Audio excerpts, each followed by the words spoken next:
I'm going to drop it for you. Stop, look, and listen. Please stop resisting. It's a new day. Let's try a new way. Jesus put an offer on the table, and everyone out there is now able to come home with God in your heart. You're never alone if you believe me. You don't need that weed. Give Jesus a hug and put down those drugs. The victory over death is already won. So why are you picking up that gun? If your spirit is activated, then think. Why do you need that alcoholic drink? Because the devil tells you. He rules you. He fools you. But the minister is here to school you. I'm here to preach.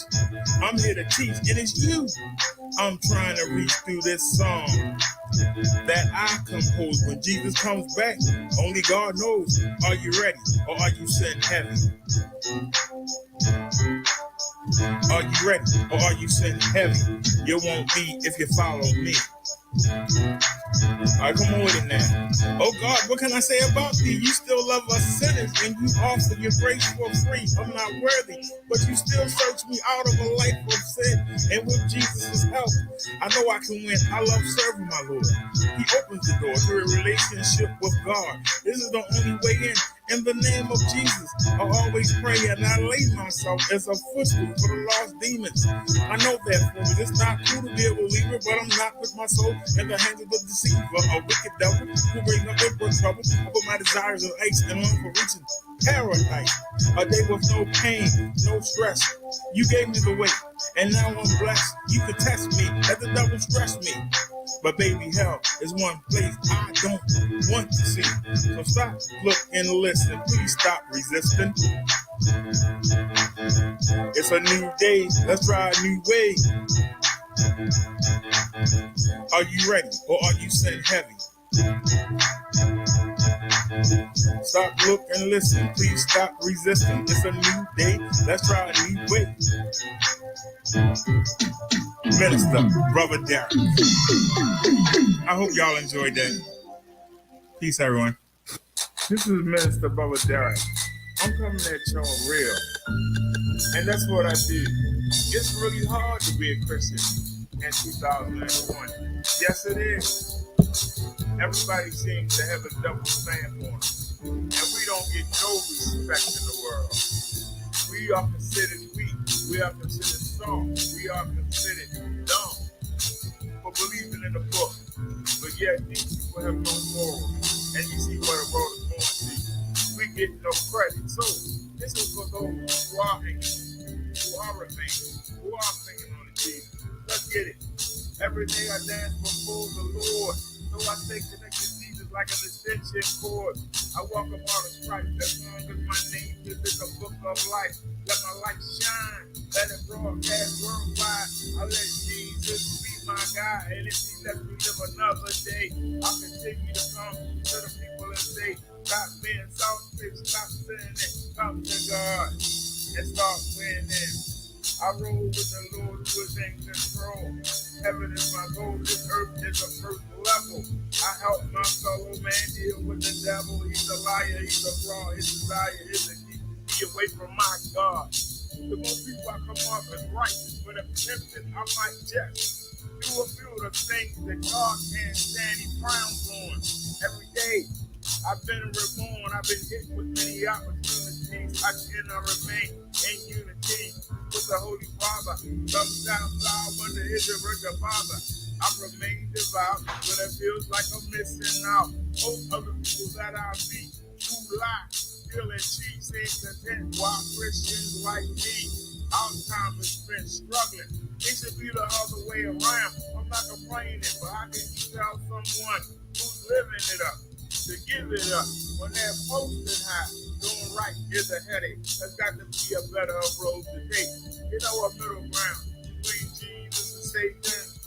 I know who to follow. See, I'm not debating for what I'm waiting for. Satan is winning the battle, but God is winning the war. Every day I dance before the Lord, so I stay connected to Jesus like an extension cord. I walk on the stripes as long as my name is in the book of life. So let my light shine, let it broadcast worldwide. I let Jesus be my guide, and if he lets me live another day, I'll continue to come to the people and say, stop being selfish, Stop sinning, come to God, and start winning. I roll with the Lord, who is in control. Getting to heaven is my goal. This earth is the first level. I help my fellow man deal with the devil. He's a liar, he's a fraud. His desire is to keep me away from my God. Oops, it's all over my shirt. Oh well. I'm behind the enemy line, so I use the word of God as my force, my resource. Becoming immune to the negativity that surrounds me. The devil has a bounty on my head. Sometimes I dread coming outdoors. I feel like I've been drafted for war. But it's okay, the devil can play his mind game, but he can't hurt me where it counts. That's spiritually. He tries to distract me physically, financially, but these things don't mean jack to me. I turn my back to me. It's not easy. It's in man, things could be greedy. So I always want what we can't have. A material can be nothing to me. Hey, don't make me laugh. A Buick or Benz with a difference is all show. Cause both of these men will take me where I got to go. But if I cheat or steal, then I lose my protection. For a house or election could be under the direction of a sick demon. Whose goal is to own my soul. No thanks, I roll with the Lord who is in control. Every day I dance before the Lord, so I stay connected to these like an extension cord. I welcome all the stripes as long as my name is in the book of life. Let my light shine, let it broadcast worldwide. I let Jesus be my God, and if he lets me live another day, I continue to come to the people and say, stop being selfish, stop sinning. Come to God and start winning. Minister Brother Derek, let's get it. Welcome to the Minister Brother Derek Show, and I am Minister Brother Derek. I just want to say that I love Jesus, and that's the title of this song. I love you, Jesus. We'll follow you wherever you lead us. I love you, Jesus. I love you.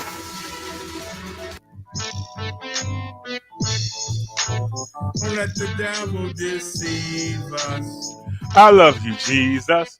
Can't get enough. Hey. I love my Jesus. But people say to keep it real. But here's the deal. If you're not saved, you're I love you, Jesus. If you're not born Jesus. again, your future is in doubt. Your body wasn't made to last. I When love time you, comes, it will be Jesus. reduced to ash. Your flesh will rot, but your light will not. I love You know you, your soul will go on Jesus. forever, so you better realize that you need God, or you will be surprised by the pain of a flame that never goes out. The pits of hell, where the heat swells up, there's no relief, not for a moment of peace. The agony and cries never cease, and someone in the background singing, "Burn, baby, burn. This isn't normal. Burn, baby, burn. I'm a walking inferno." But seriously though, this will happen if Jesus comes back and finds you napping. See, no one knows the time of day, but if you follow the word, it won't matter anyway. Because in heaven, no one will ever be sick or shed a tear. So in this realm, I show no fear. What you gonna do? Kill me? Make me a martyr? Give me a head start? Put me on the fast track? So keep macking, keep stacking, keep on shacking up. But get caught napping and the jig is up. And I just want to say, I love you, Jesus. Follow you wherever you lead us. I love you, Jesus. I love you, Jesus. Don't let that devil. No, we just on the Reverend channel. I love you, Jesus. If you think that witnessing to your neighbors is weird, think of foreign countries with statues of idols are revered. Nations of people who don't know God, only mythical characters like a Alabama or Zara. Most Americans believe in one Lord, one superior being. Christians should be scorned of souls by the million, but we spend our time fulfilling the desires of our flesh. We won't give Jesus our best effort, but we ask for blessings that we don't deserve. And you wonder why our prayers are not heard. In church, you put down those you really admire. You know you have a desire to make that easy money. Drive the fancy car. You feel like a star. When you enter the bars or clubs, deep down your spirit isn't for God or his ways. So why should anybody listen to a darn thing you say? I love you, Jesus. Follow you wherever you lead us. I love you, Jesus. Don't let the devil deceive us. I love you, Jesus. We'll follow you wherever you lead us. I love you, Jesus. Let the Holy Spirit feed us. And one more time. I love you, Jesus. All right, y'all, let's get it. Let's get to the Bible study. The minister, Brother Derek Show. Let's get it. All righty, let's get it. All right, y'all. You know, because we got the good news yesterday, we didn't do the Bible study. So we're going to do it today. And we're going to study Ezekiel 38 and 39. You're probably wondering, well, you've never done Ezekiel before. What made you do Ezekiel today? Well, let me tell you. I hope y'all are ready. Y'all know that it's a skirmish. I wouldn't say full-cast war yet, but there's a skirmish between the Ukraine and Russia. And somebody sent me a video that somebody made. And they said something in the video, and I actually went and looked online, and there was a bunch of other people saying something. And so I thought maybe I should come clear it up, because it took me 5 minutes of looking, and I found out these people don't know what the hell they talking about. And one of the people was the Reverend Faldwell. Jerry Faldwell, y'all know who he is. He ain't the only one. This is a name I know you know.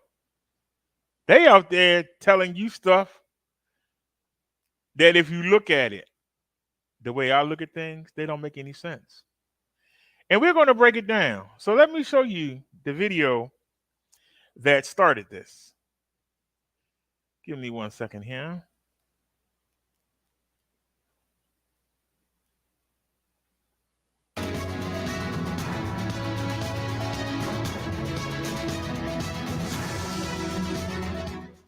Welcome back to the show, everyone. It's Dina Calmetta here. And for today, I do have some headlines I'd like to share with you in regards to Russia and Ukraine. And I'd like to take you to this first report in regards to NATO. It is being reported that apparently NATO has amassed 30,000 troops and 50 warships near Russia's border for military exercises. The drill, named Cold Response, has kicked off today in Norway. The exercise, as I stated, includes 30,000 troops from more than 25 countries from Europe and North America, with 200 aircraft and 50 vessels. This is the largest NATO exercise, which is being held just a few miles from the Russian border. And they are saying that it was planned before Moscow's invasion of Ukraine. The report goes on to read that the Norwegian defense minister stated that this exercise is extremely important for the security of Norway and its allies. We will practice an allied reinforcement of NATO. The aim of the drill is to test how Norway and alliance members would work together on land, in the air, and at sea, in line with Article 5 of NATO's charter. In the meantime, the Parliament of Estonia on Monday called for UN member states to take immediate steps to establish a no-fly zone over Ukraine. Estonia is the first NATO member nation to have a body formally call for the implementation of a no-fly zone amid Russia's ongoing invasion. According to Estonia's parliament in a statement on Monday, they expressed its support to the defenders and the people of the state of Ukraine in their fight against the Russian Federation that has launched a criminal war, and calls on showing absolute support to Ukraine in its war for maintaining its freedom, sovereignty, and territorial integrity. Estonia's parliament said it underlines that Russia's unprovoked aggression and military activities constitute a crime against peace with no statute of limitations, and that all war crimes that have been committed will have to be punished. Now, in the meantime, Biden and NATO have ruled out a no-fly zone over Ukraine, saying that enforcing it would put the U.S. and NATO in direct confrontation with Russia and would expand the conflict. Now, with all of that said, there are also reports that Russia has turned to China for military equipment and aid in the weeks since it began its invasion of Ukraine. The officials, who spoke on the condition of anonymity because of the sensitivity of the subject, did not describe what kind of weaponry had been requested or whether they know how China responded. Sullivan stated that we are communicating directly, privately to Beijing, that there will be absolute consequences for large-scale sanctions, invasion efforts, or support to Russia to backfill them. With that said, a spokesman for the Chinese embassy in Washington said he was not aware of any such request for assistance. In fact, he said, "I've never heard of that." China is deeply concerned and grieved on the Ukrainian situation. We support and encourage all efforts that are conducive to a peaceful settlement of the crisis. The high priority now is to prevent the tense situation from escalating or even getting out of control. In the meantime, over in Israel, Prime Minister Bennett left this evening's cabinet meeting Hold on. the government's refugee. I want to pause for a second. China says they're deeply grieved for the people in Ukraine. Isn't China doing the same thing to Taiwan? Isn't China doing the same thing to Taiwan? So they grieved. They're grieving for the Ukrainian people. But they're not grieving for Taiwan, their own Ukraine that they're beating up. I just wanted to point that out real quick. Now you know why Putin wants to reach out to them. China doing the same thing they doing. Policy in order to take a phone call from Putin. The call lasted for roughly an hour and a half, with the sides discussing efforts to reach a ceasefire in Ukraine, as well as efforts to allow access to Israeli humanitarian aid. The official says that Putin complained to Bennett about the barbaric acts of Ukrainian soldiers in the separatist-held Donetsk region in eastern Ukraine, where Russia claims 20 civilians were killed.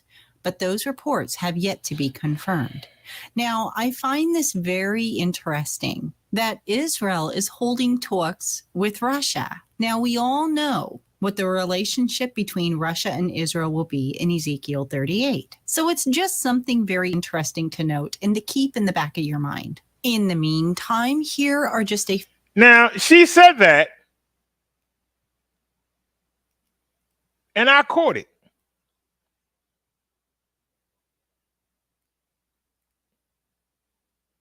Just because the leader of Israel reached out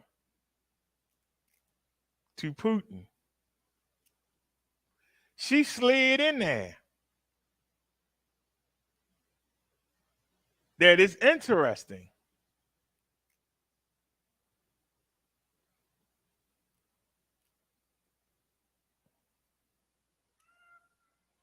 She's trying to say, and she ain't the only one, that when Russia takes Ukraine, they're not going to stop. They might go after Poland. And then they might try to take Israel.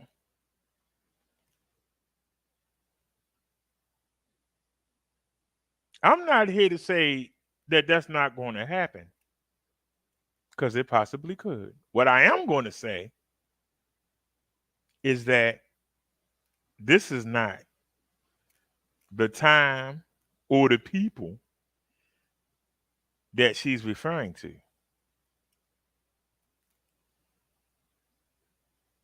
Because this is also said in Psalms 38 by Asaph, a harp player for King David, but he also was a prophet during David's reign. He also mentions the war on Jerusalem. The problem is people got the right countries. They don't have the right times. So let's look at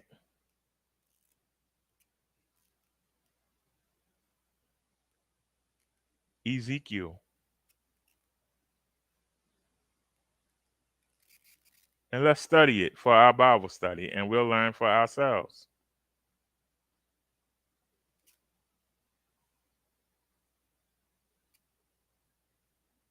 We're going to go look and see what the scripture actually says.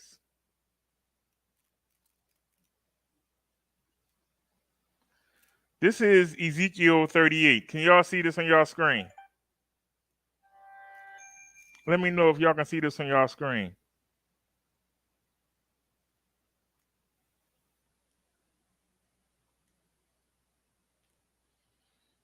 The word of the Lord came to me, Son of man, set your face against Gog of the land of Magog, the chief prince of Meshech and Tubal.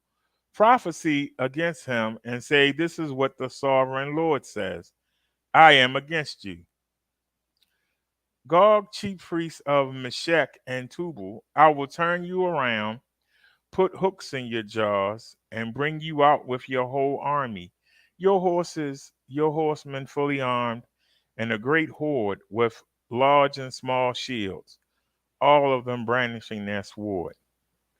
Persia, Cush, and Put will all be with them, all with shields and helmets. Also Gomer and all of his troops, and Beth Tomargarth from the far north with all his troops, the many nations with you.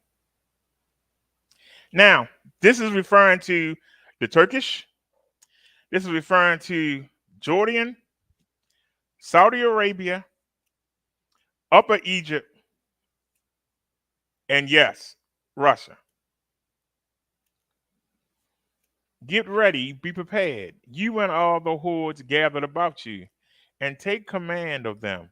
After many days, you will be called to arms. In future years, you will invade a land that has recovered from war, whose people were gathered from many nations. To the mountains of Israel, which had long been desolate, they have been brought out from the nations, and now all of them live in safety. You and all your troops and the many nations with you will go up, advancing like a storm. You will be like a cloud covering the land. This is what the sovereign Lord says. On that day, thoughts will come into your mind, and you will devise an evil scheme. You will say, I will invade a land of unwalled villages. I will attack a peaceful and unsuspecting people, all of them living without walls and without gates and bars.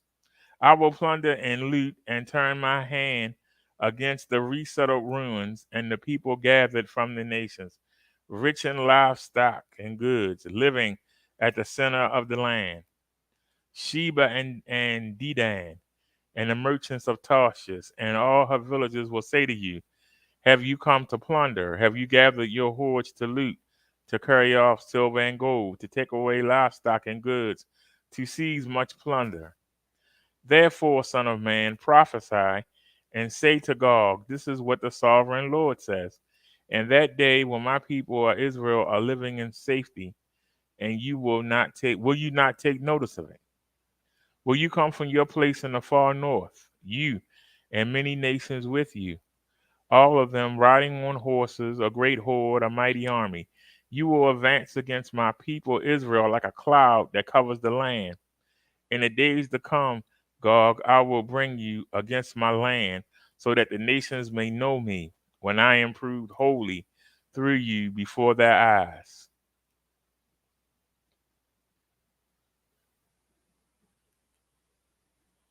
That nation from the north is believed to be Russia.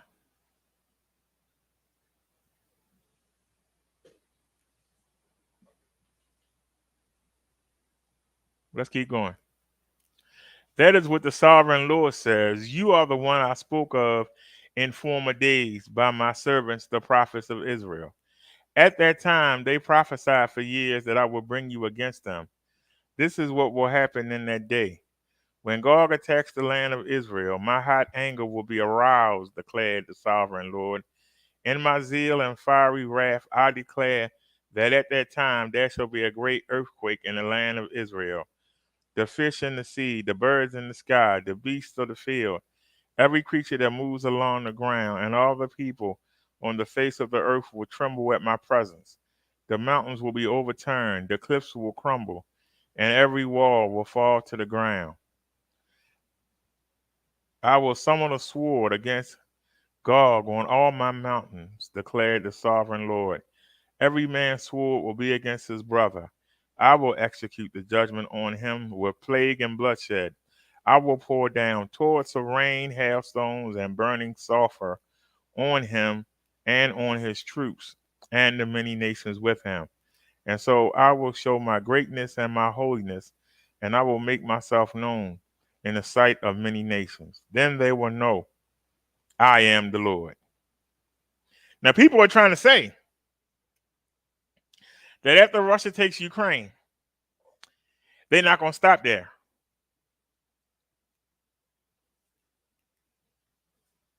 They're going to continue conquering the area around them, and then they're going to take Jerusalem.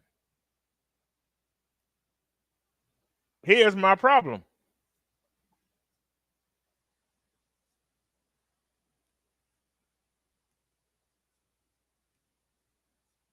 It can't happen right now. It can't happen in the next 50 years. Because you got one problem. The people that's calling themselves Jews are not the original Jews. That's your first problem. The second problem is God says that the people will be in safety. Jerusalem is not in safety. Jerusalem doesn't rest weary at night. They got Turkey, Iran, Jordans. Everybody wants to take a shot at Israel right now.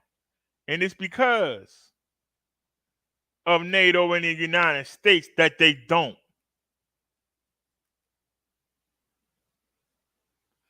God says that there won't be no walls, no military. There won't be no weapons with his people. Israel got one of the best armies in the world, backed by us. So those people that God is referring to are not the people that's sitting there right now. So why are people trying to say that this is a prophecy coming to light right now? I found something out today that I didn't know. I didn't know how small the Ukraine was.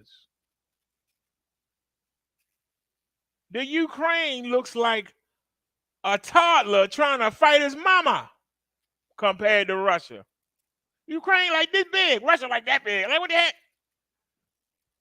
They should have been took the Ukraine. The Ukraine ain't big as a minute. They asking China for help. They can't beat little Ukraine. I could go look on the map. You won't believe it. Ukraine like that big. Russia's like that big. What? It seems like the people should be able to walk over there and push them off the daggone land. Walk over there and push them into Poland. I couldn't believe when I saw the map today. I ain't know that the Ukraine is like this big and Russia is like that big. I'm like, what the heck?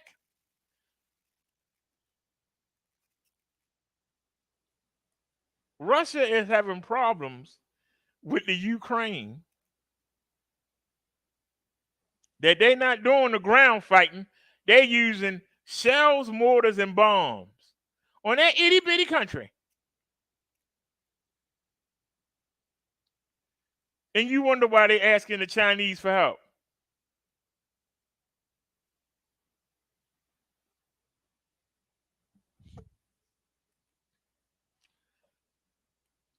But we just look. The Lord says he's going to make himself known that he is the Lord. So that means, whoa, that's bullets. That's not fireworks. Somebody just got shot. Somebody just let off about 7 shots. I don't know if y'all can hear that or not.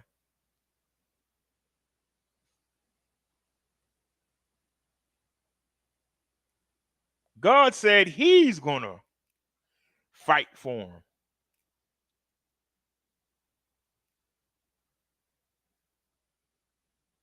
Israel has a good army. Israel has planes and jets and bombs. Israel has the best because the United States backs them.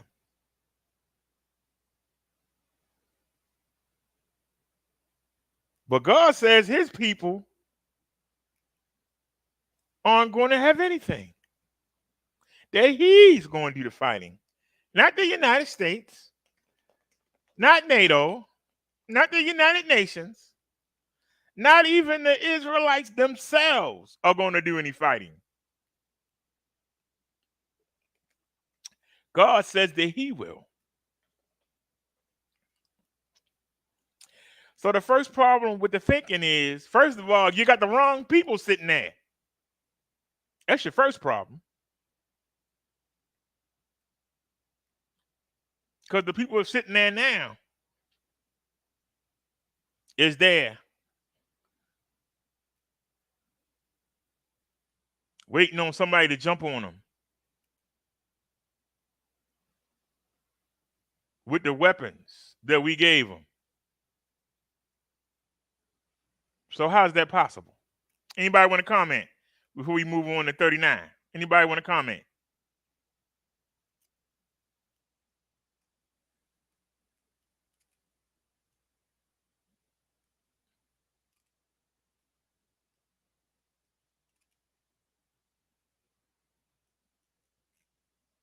Let's continue on to 39, and then I'm going to show you what some people are saying.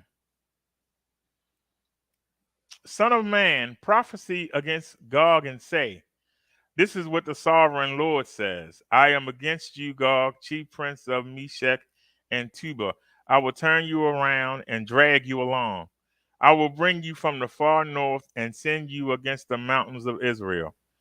Then I will strike your bow from your left hand and make your arrows drop from your right hand. On the mountains of Israel you will fall, you and all your troops and the nations with you. I will give you as food to all kinds of carrion birds and to the wild animals. You will fall in the open field, for I have spoken, declares the sovereign Lord. I will send fire on Magog and those who live in safety in the coastlands, and they will know that I am the Lord. I will make known my holy name among my people Israel. I will no longer let my holy name be profaned, and the nations will know that I am the Lord, that I, the Lord, am the Holy One in Israel. It's coming. It will surely take place, declares the sovereign Lord. This is the day I have spoken of. Then those who live in the towns of Israel will go out and use the weapons for fuel and burn them up. The small and large shields, the bows and arrows, the war clubs and spears. For 7 years they will use them for fuel. They will not need to gather wood from the fields or cut it from the forest, because they will use the weapons for fuel. And they will plunder those who plundered them and loot those who looted them, declares the sovereign Lord. On that day, I will give Gog a burial place in Israel, in the valley of those who travel east of the sea. It will block the way of the travelers, because Gog and all his hordes will be buried there. So it will be called the valley of Ham Gog. For 7 months, the Israelites will be burying them in order to cleanse the land. All the people of the land will bury them, and the day I display my glory will be a memorable day for them, declares the sovereign Lord. People will be continually employed in cleansing the land. They will spread out across the land, and along with others, they will bury any bodies that are lying on the ground. After the 7 months, they will carry out a more detailed search as they go through the land. Anyone who sees a human bone will leave a marker beside it until the grave diggers bury it in the valley of Haman Gog, near a town called Hamanah.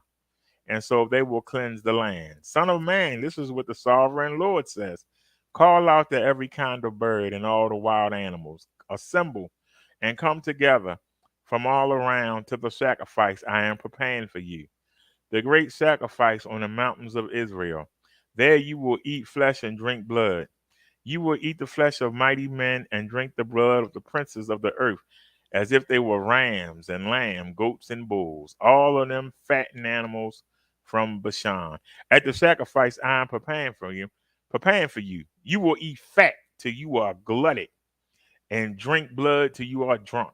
At my table you will eat your fill of horses and riders, mighty men and soldiers of every kind, declares the sovereign Lord. I will display my glory among the nations, and all the nations will see the punishment I inflict and the hand I lay on them. From that day forward, the people of Israel will know that I am the Lord their God, and the nations will know that the people of Israel went into exile for their sin, because they were unfaithful to me. So I hid my face from them and handed them over to their enemies, and they all fell by the sword. I dealt with them according to their uncleanness and their offenses, and I hid my face from them. Therefore, this is what the Lord says: I will now restore the fortunes of Jacob and will have compassion on all the people of Israel. I will be zealous for my holy name. They will forget their shame and all the unfaithfulness they showed toward me when they lived in safety in their land with no one to make them afraid. When I have brought them back from the nations and have gathered them from the countries of their enemies, I will be proved holy through them in the sight of many nations. Then they will know that I am Lord their God, for I sent them into exile among the nations. I will gather them to their own land, not leaving any behind. I will no longer hide my face for them, for I will pour out my spirit on the people of Israel, declares the sovereign Lord.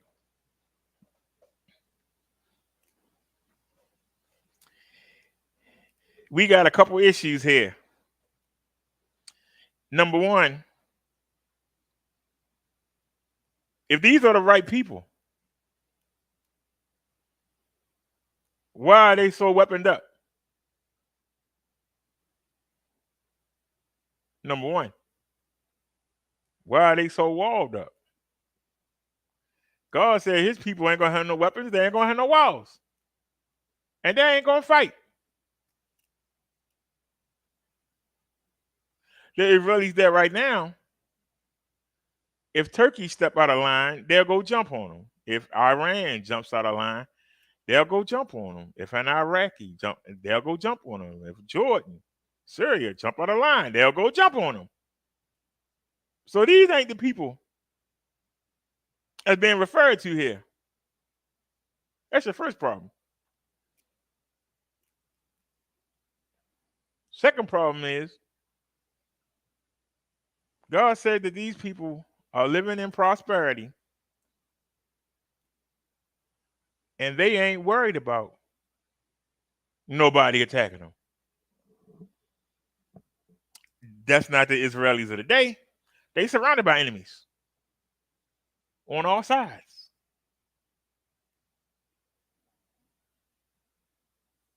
The Arabs don't want them there. They know they ain't the right people. And they ain't going to never let go of it. You might can bribe them. You might can scare them. But they ain't going to give it up. Why wouldn't they make it? Why wouldn't they vote to make Israel a state? Why wouldn't they vote to make it a Jewish state? Because they know that term Jewish ain't got nothing to do with the Holy Land. That's why they won't do it. Even the ones that made peace treaties with them They won't do it. They will not vote to make this Israel a real state, considered as a state. So these people that are sitting there, they on borrowed time. They on borrowed time and they know it.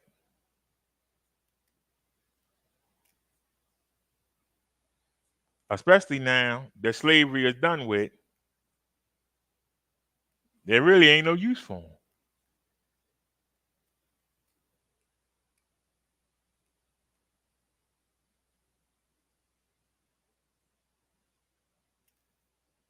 There really ain't no use for them. As long as you can get people to believe that they were the holy people,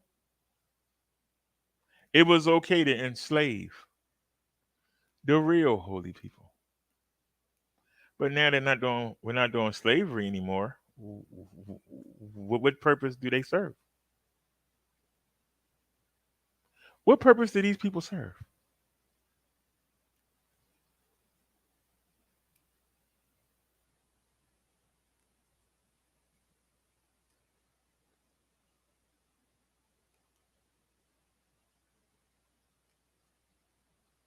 When God comes back and calls his real people to be there,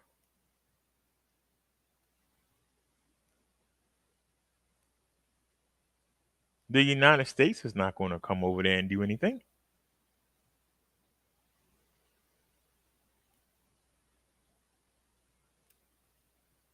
Because they don't know that the real people will be there. They ain't that stupid. The Europeans will know that the real people are there. The Greek will know that the real people are there. They won't go. But this dummy up in Russia is going to go with the Jordanians and the Turkish and the Egyptians and the upper part of Egypt and the Saudis. They're going to go. Once they see Russia coming down with their forces, we're going to go join in with them. And they all going to get toasted. And it won't be one of God's people to touch them. God himself is going to take them on. It's right here in the scripture. So you tell me what this got to do with the Ukraine and what this got to do with the people that's occupying the land right now. Not a thing. Not a thing. I have laid my case, but we'll take a look at what some other people think. But I've laid my case. And if anybody got a problem with what I said, I welcome them. We on the stream yard, so I welcome you to come up here and get this work. Because you're gonna get worked. I welcome you.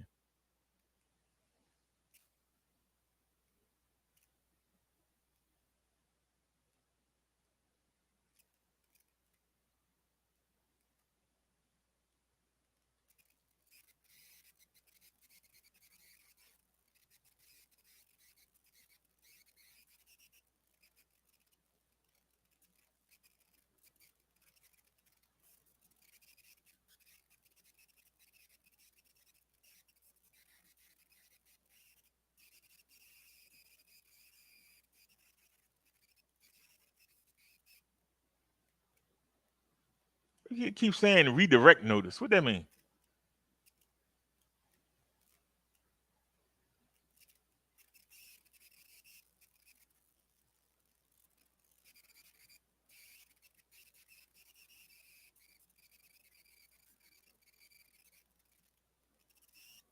So this the only one that'll pop up out of all the links. Okay, well then we'll use it. That's okay.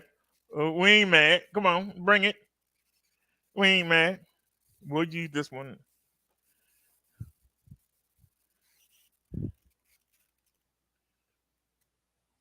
Russia and Ukraine in Bible prophecy.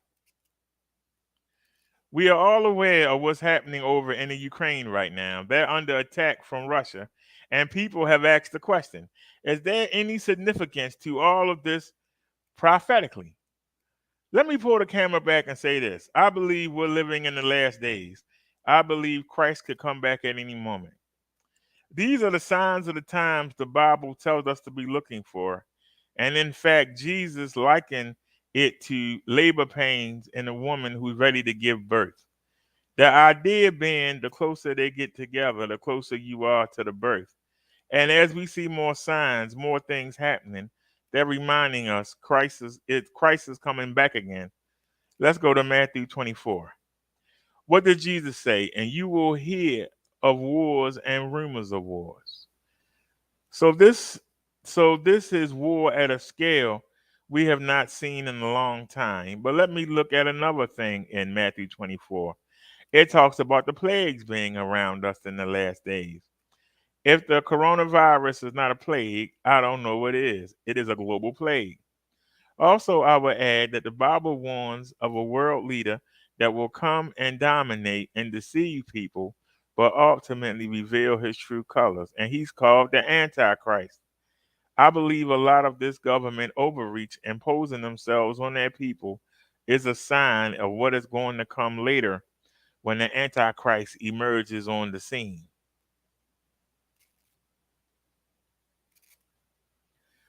Russia and Bible prophecy. But let's come to the situation in the Ukraine.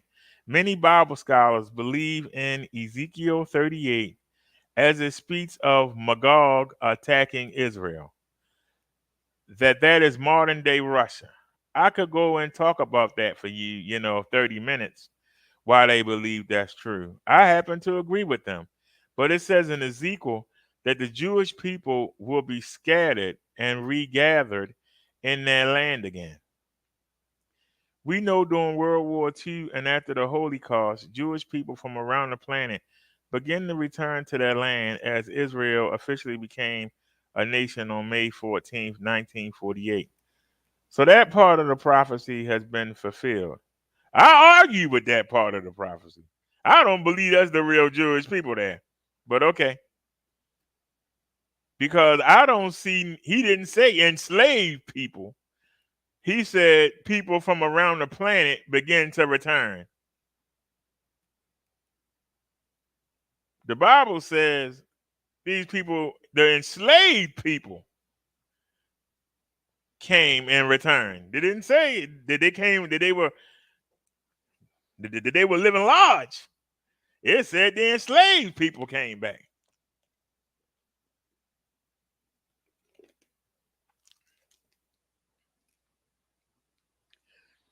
The only time I remember Jewish people having a problem was with Hitler.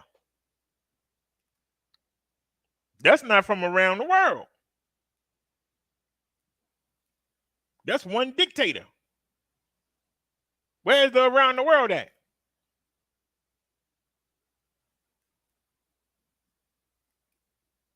Where is the around the world at?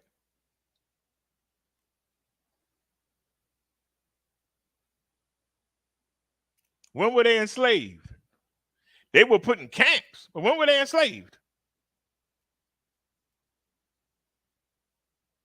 When were they told they couldn't marry? When were their children sold off?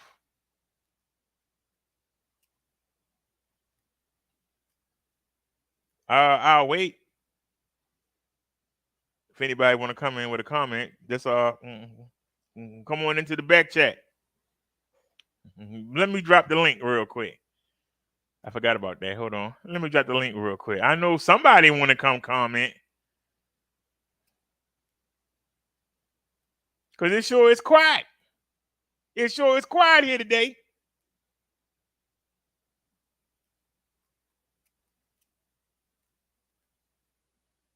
There it is right there. Hit that link and come right on in. Anybody want to come get a whooping? Come on in.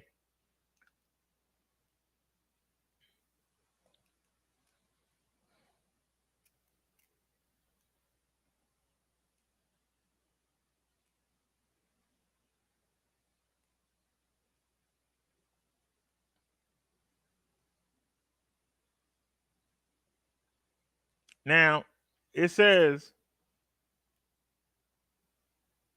the scripture says a nation from the extreme north of Israel will march on her, called Gog and Magog.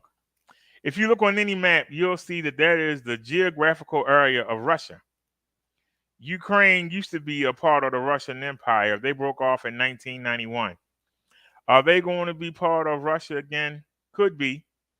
But one thing that I think of is when I see the aggression of Russia, or Magog, if you will, is a reminder that that's where we're going to see Magog attacks Israel.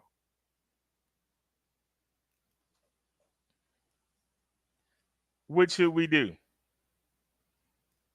So Jesus said, when you see these things begin to happen, freak out? No, he didn't say that. He said, now when these things begin to happen, look up and lift up your heads because your redemption draws near. Here's the bottom line and takeaway truth. Bible prophecies are being fulfilled in our lifetime. It seems like we're seeing more and more things happen in real time, closer together, as the scripture said they would be.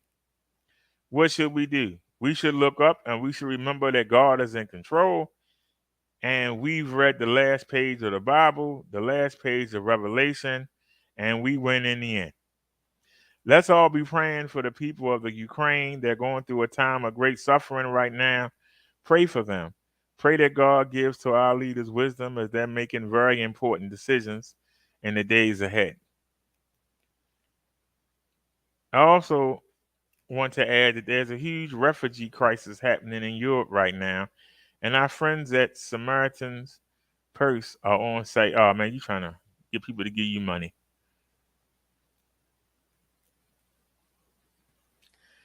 That's not the one I wanted to show y'all. Give me 1 second here.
All right, so here's the article. We can take a look at this and hit paste. Let me paste that in. All right, put that into the Hangout, and we can find another quick one. We like to always have 3.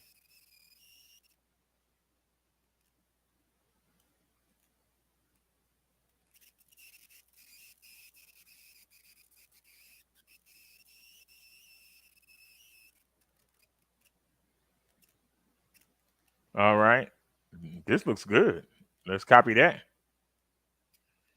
All right, and we can close that out, and we can come right back here. I'm not even gonna put it in the Hangout. We'll just go right there. All right. I just pulled this up as we go. I just pulled this up. So I haven't even read it. I just pulled it up. Let's be clear. Putin's invasion of Ukraine is not about the rapture and Russia and biblical prophecy. So let's see what they got to say. Will they agree or will they make me look stupid? Let's go. And let me blow it up for y'all so y'all can see it a little bit better here. Let me see if I can blow it up a little bit. All right.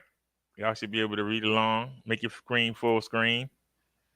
As soon as Russia and war are mentioned in the same sentence, All the premillennial rapture, tribulation, Armageddon believers are on high alert.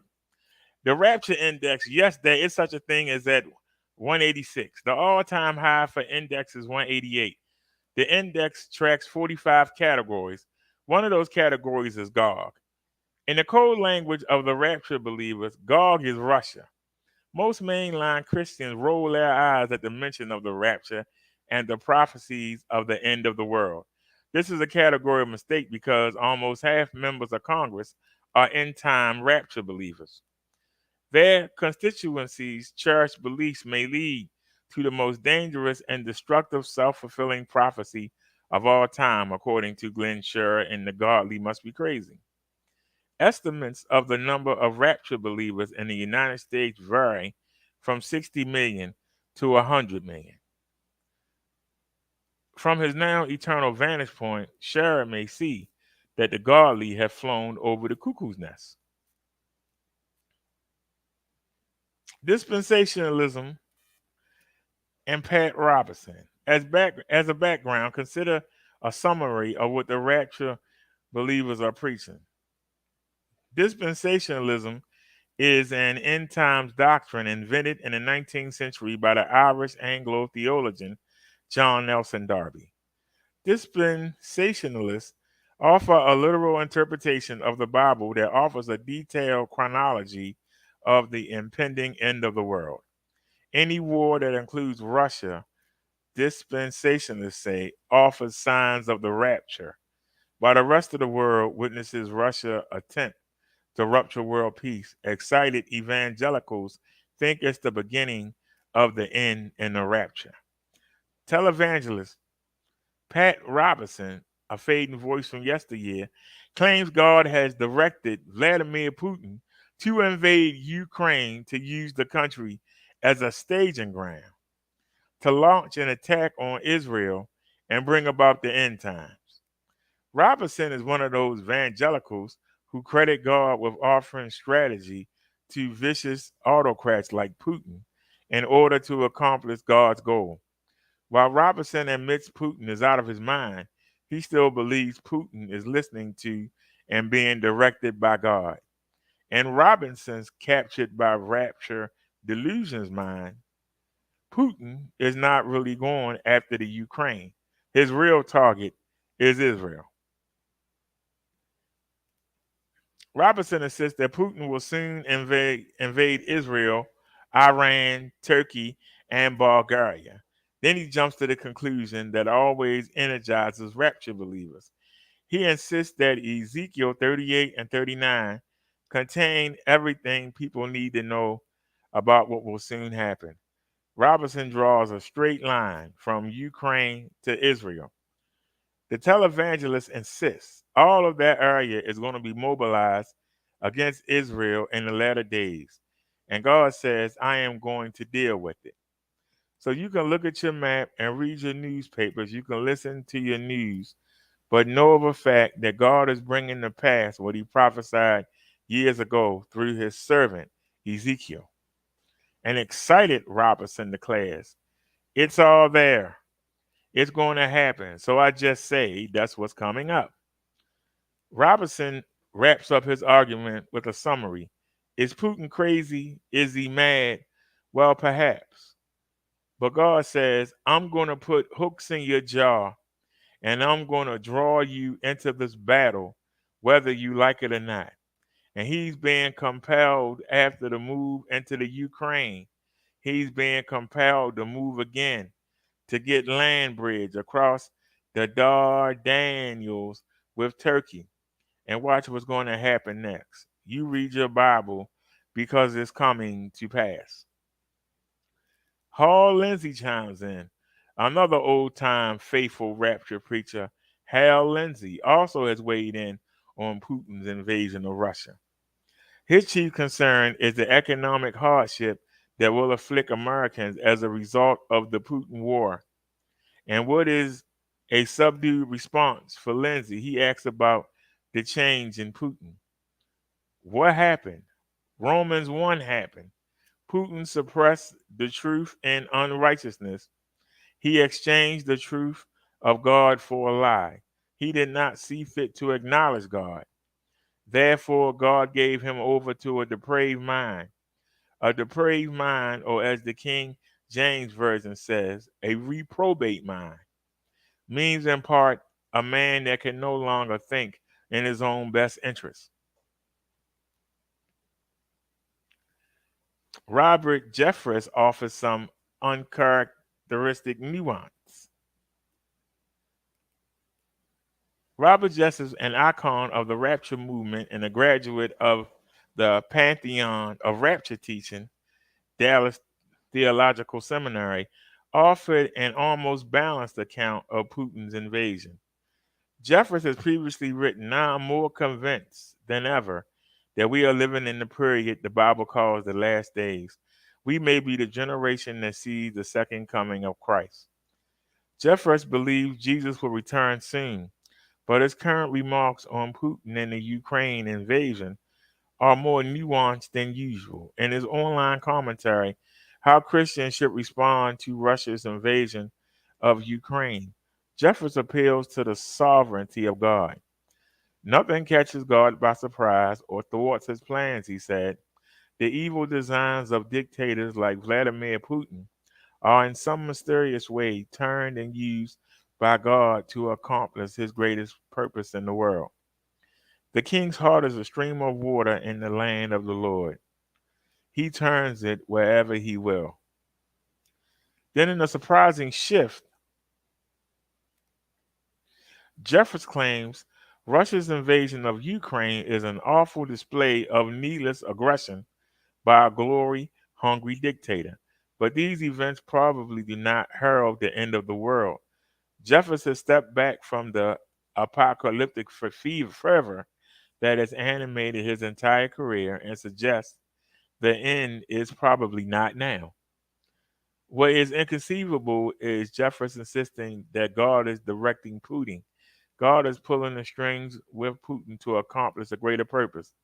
This evangelical insistence of involving the sovereignty of God and the evil of Putin borders on the absurd. Rapture believers fail to understand if they insist on bringing about world war, there will be no Superman Jesus appearing to snatch all believers into the safety of the clouds. The rapture is an illusion. The rapture caused by Putin is a deadly reality.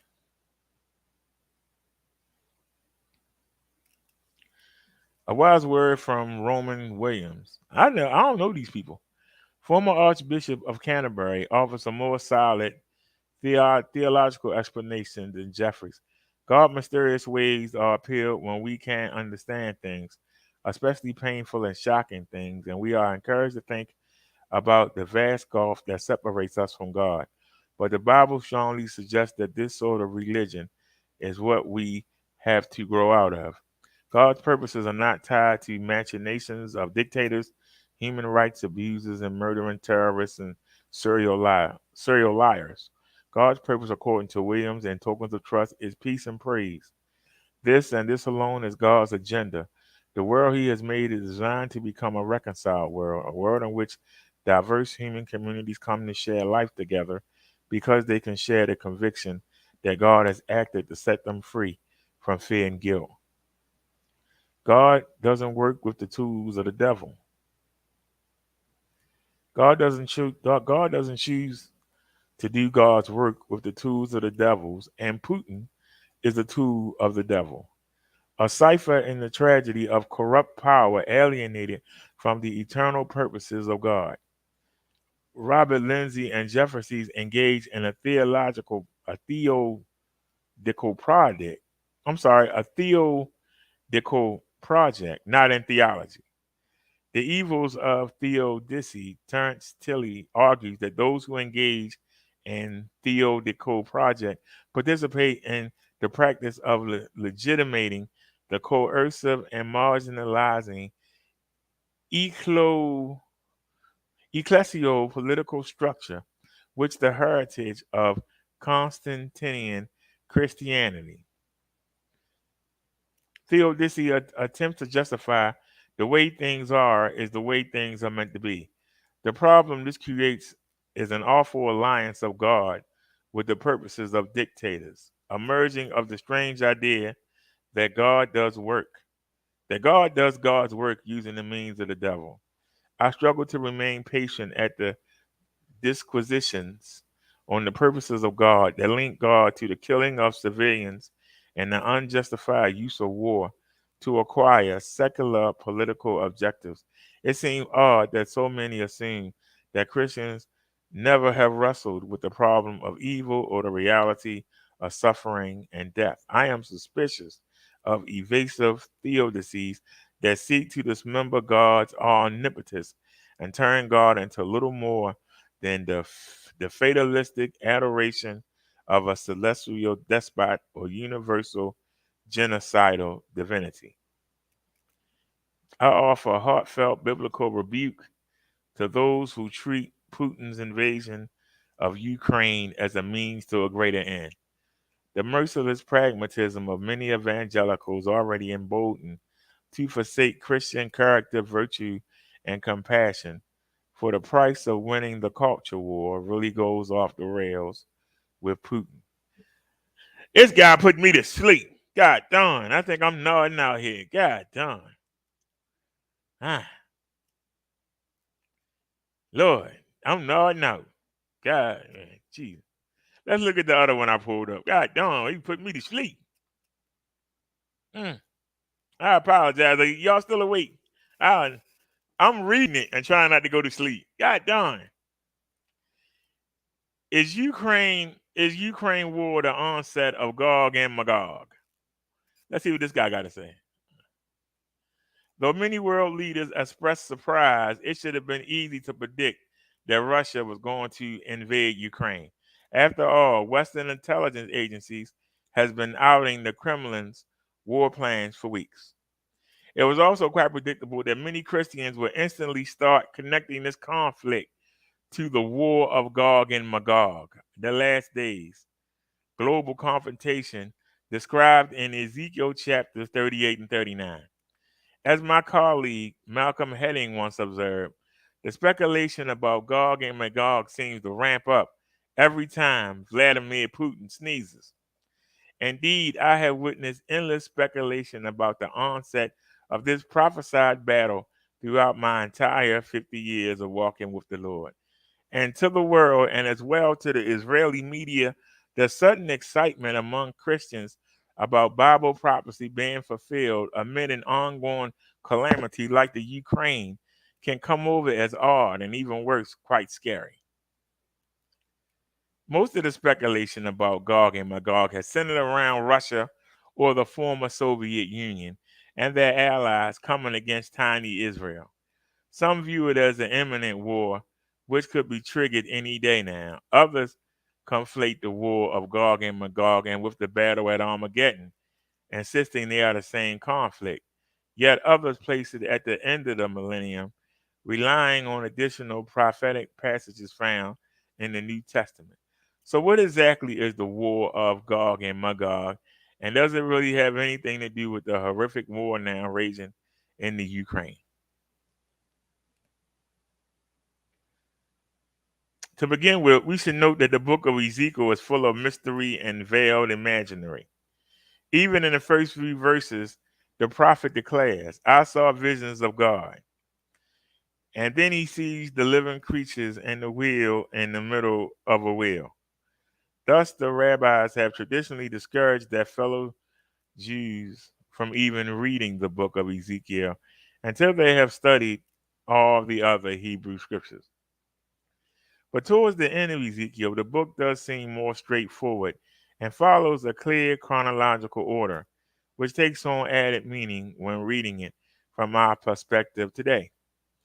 Beginning with chapter 33, the Lord stresses to Ezekiel his role and duty as a watchman, who must warn the people of Israel and Jerusalem of impending judgment and exile. Then in chapters 36 and 37, we have incredible prophecies of the great regathering of Israel in the last days, which involves both a physical ingathering back to the land and then a spiritual ingathering back to God by a dynamic outpouring of the Holy Spirit. In fact, his vision of the valley of dry bones in chapter 37 depicts it as if the nation is literally resurrected from the dead, which in many ways aptly describes the miraculous rebirth of Israel as a nation just 3 years after the nadir of the Holocaust. Then come chapters 38 and 39, which basically mirror each other in foretelling of a future battle involving an array of nations who come up against a regathered Israel, dwelling in safety. But God destroys them in a fiery judgment from heaven. This is followed by chapters 40 to 48, where he sees a magnificent future temple in a glorious and greatly enlarged city of Jerusalem. Focusing our attention on first on Ezekiel 38, the prophet is told to deliver a warning to Gog of the land of Magog, the prince of Rosh, Meshach, and Tubal, namely that God is against them and is determined to bring them up against Jerusalem, even against their will. Other nations will join them, with the prophet specifically naming Persia, Cush, Put, Gomer, and the house of Togarmah from the far north. In the latter years, they will become like a storm cloud covering the land and will seek to destroy the people of Israel who have been regathered from all the nations and are dwelling in safety. A peaceful people living back on their land in unwalled villages that have neither bars nor gates. This attack will be launched by a great company and mighty army who will come from your place out of the far north, you and the many peoples with you. But God will destroy them by great hailstones, fire, and brimstone, so that he may hallow his name before the nations. So, how are these the people that's living in Jerusalem right now?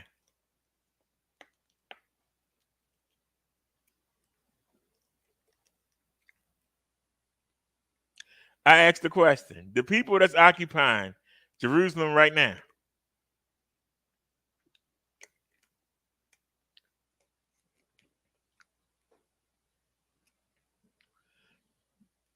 God is not describing those people.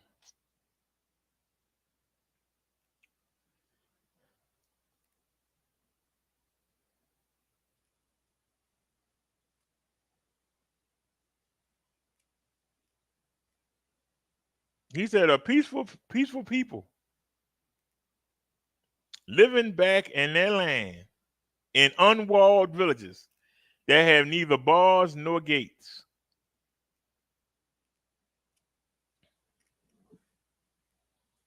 That means that God brought his people back to the land and they live in safety.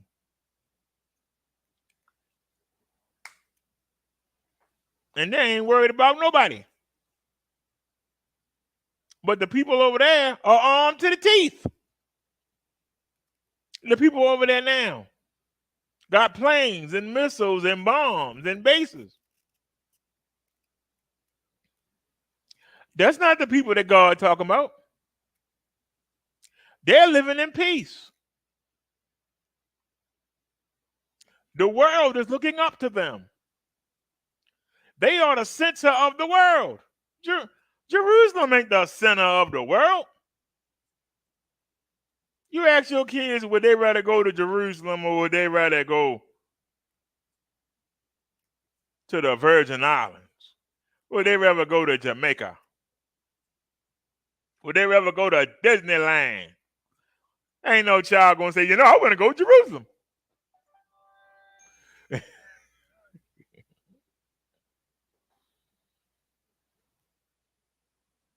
Says that they are the Mecca.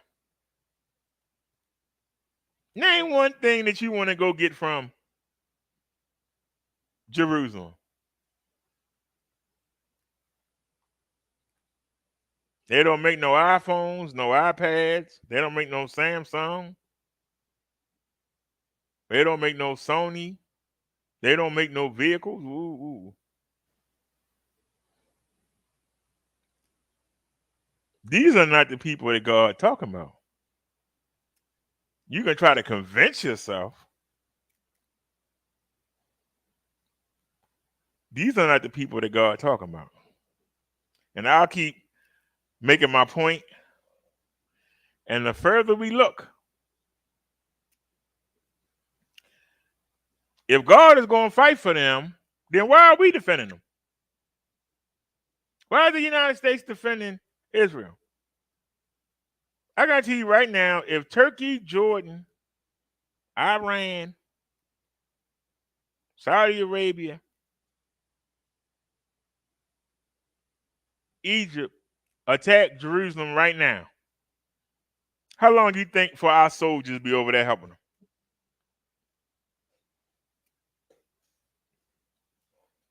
How long do you think for our soldiers to be over there helping them?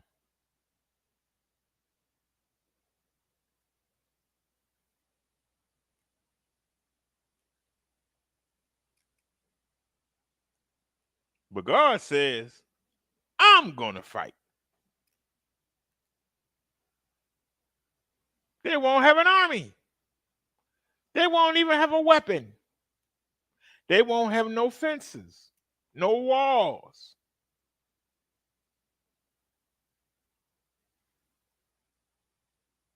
Because God will kick out the fake people that's there and will bring his people there, and nobody better not touch them. And when the Russians come and everybody else join with him, that's when he going to kick all their butts. So what this got to do with the Ukraine? Absolutely nothing. This ain't the time. This ain't the place. This ain't the people. It ain't.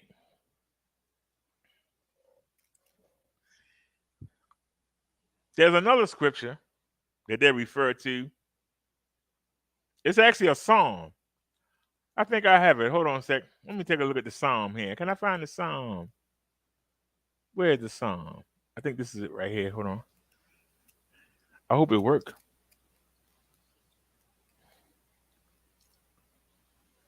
That wasn't over. I just got tired of reading it. Uh-oh, they doing it again?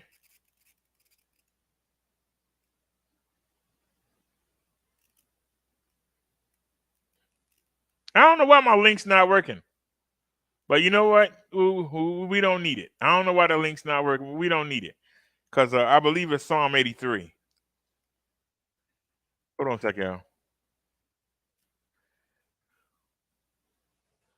Psalm 83. It's either 83 or 84. I think it's Psalm 83. I know that Aesop, the harp singer, did it.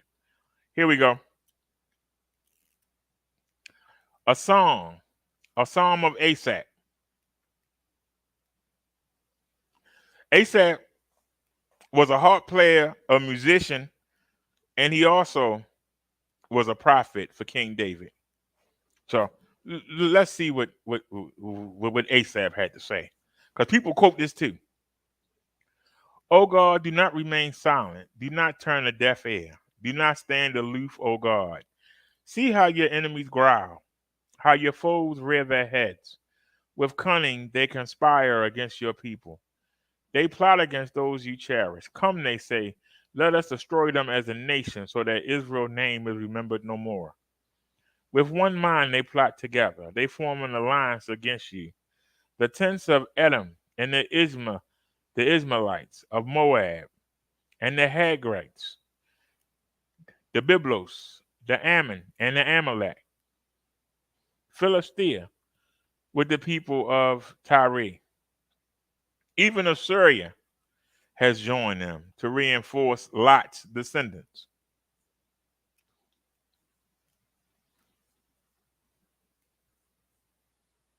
For those of y'all that don't know, Lot was Jacob's brother, wasn't he? Wasn't it Lot's wife that turned around and turned into a pillar of salt?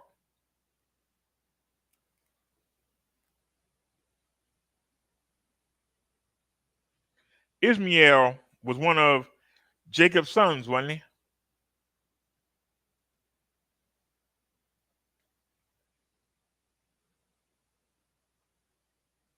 Wasn't it Ishmael's children that God promised will always be prosperous?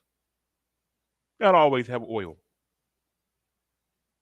but they ain't the chosen people.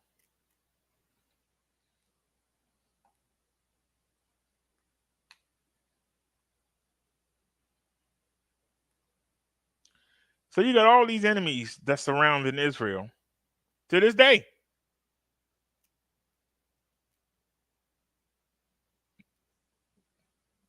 Do to them as you did to Midian, as you did to Sisera and Jabin at the river Kishon, who perished at Endor and became like poop on the ground.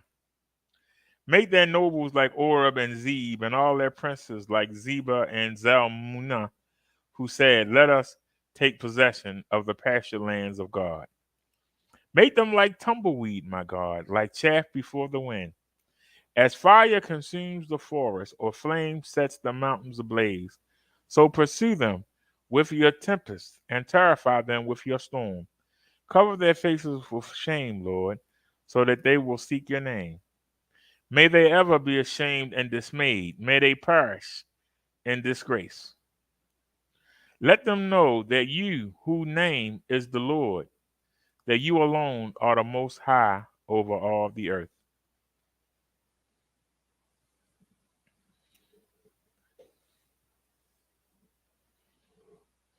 Now, this is in Psalms, and it was done by Asaph, who was a musician, a harpist, and he was a prophet in his time.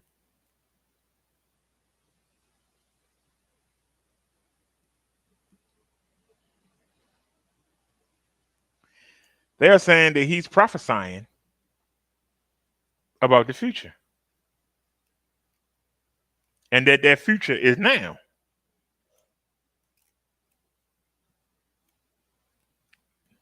The thing that I see that could tie this to Ezekiel 39 and 38 is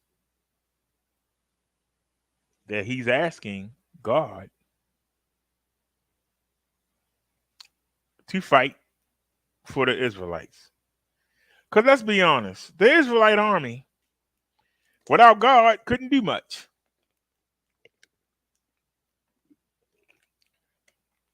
Because when God hid from them, they got their butts kicked. When God wasn't with them, they got their butts kicked.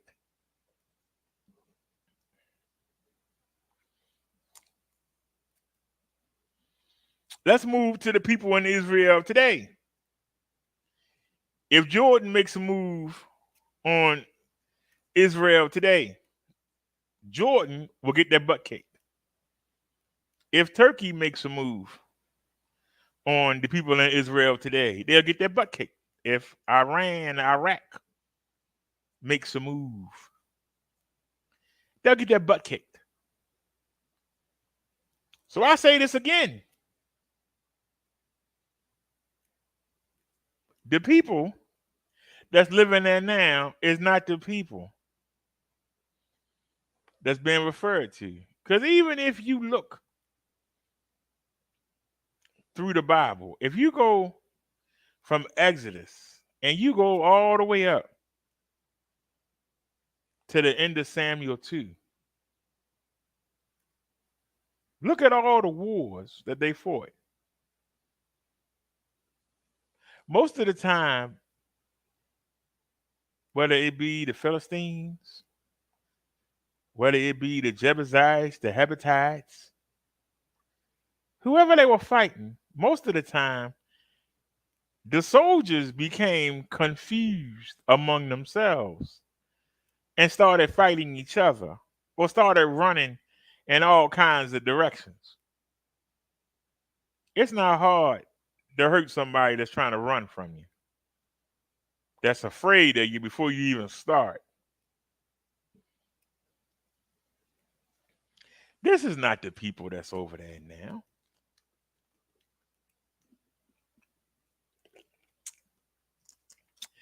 Their enemies are afraid of the weapons that the United States gave to them.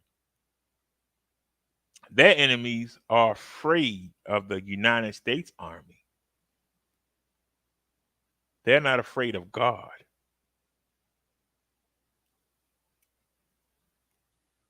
They know that God is not with these people, that these people are just taking up space that are illegally there. If you take away the United States, NATO, and the United Nations, those fake Jews will be put out of Jerusalem so fast your head will spin. Would anybody like to call in and tackle that? I know you won't, but come on. I'll put the link up again. I think I made my case. But somebody want to come get on a defense stand, please do. Let me put the link up again. It's still up. I'll put it up again. The link's still showing. But there it is again. Anybody want to come up? I can tell y'all this war in Ukraine and Russia had nothing to do with the war that was prophesied in Ezekiel 38:39. Nothing to do with it. The people that's there in Jerusalem now, they're not going to be there when that war happens. They're not going to be there. Pure and simple.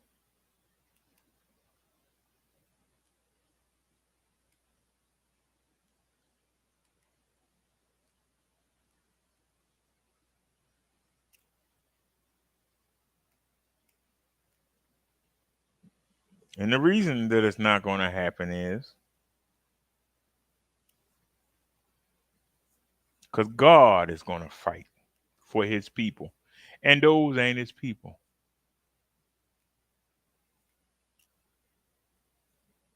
His people are scattered and enslaved all around the world.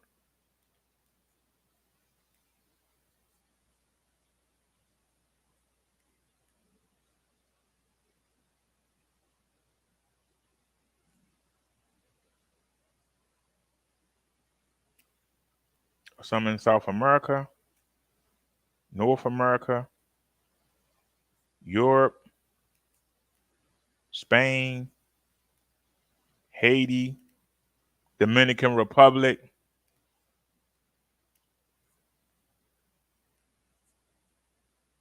When God pulls his people out of these places from around the world where they have been enslaved, he's going to place them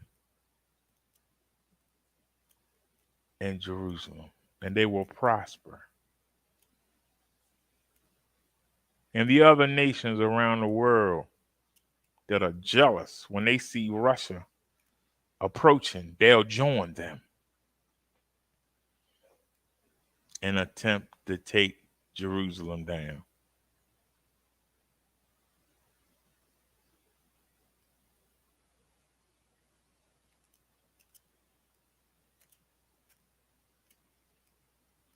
And the Spaniards are not going to interfere.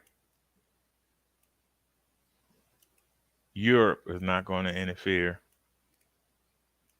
The United States is not going to interfere.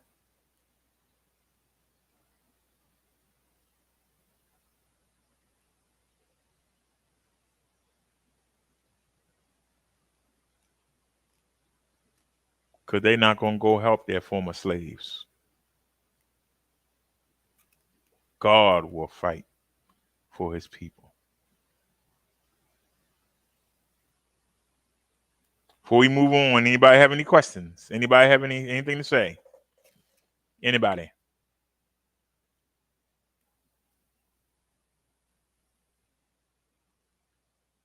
Anybody have any questions? Any comments? Anybody want to come up on the panel?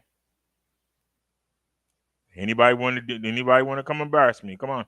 It's your chance. Come on up here. Where all the scholars at? Where all the Jewish people at? Where you at? Somebody come up here and decipher what I just said. Tell me what I'm not seeing. Tell me what I'm missing. Tell me I'm teaching the people wrong. I challenge you. Come on up here.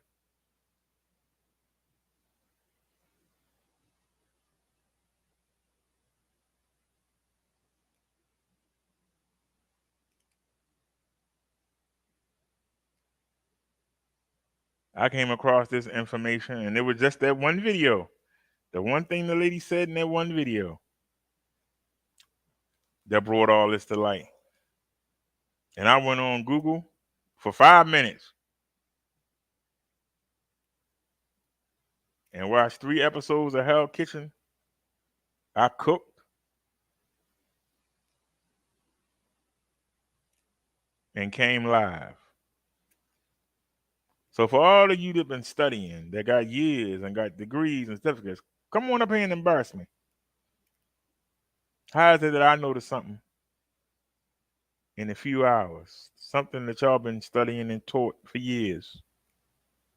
Somebody come up here and whoop me. Come embarrass me on my own show.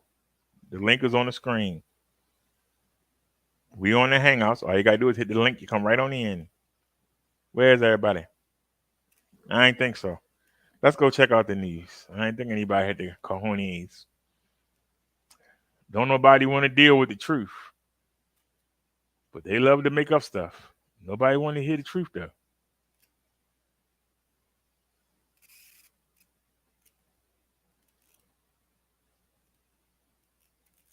When I bring you something, I come from the front, the back, the north, the south, the east, and the west.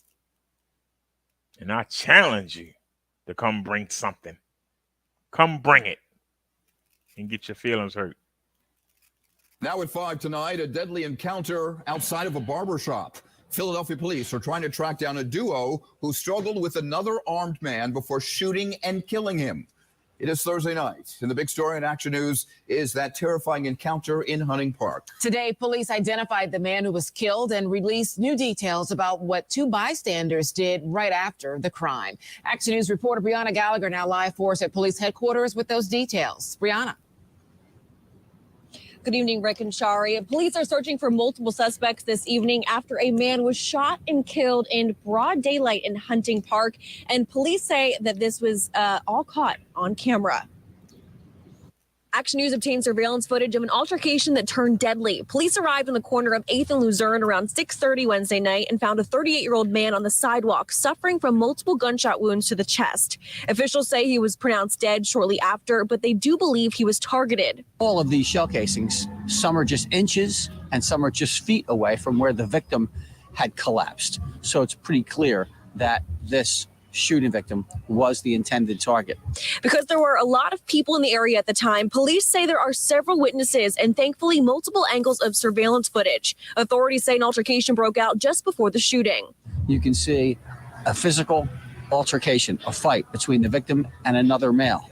And that's when you see a third person approach and pull a handgun and fire multiple shots from very close range. Police say the victim also had a gun. After he was shot, the suspects got away and were last seen traveling west on Luzerne in a dark or black-colored Dodge Charger. A male and female walk up to him while he was laying on the sidewalk.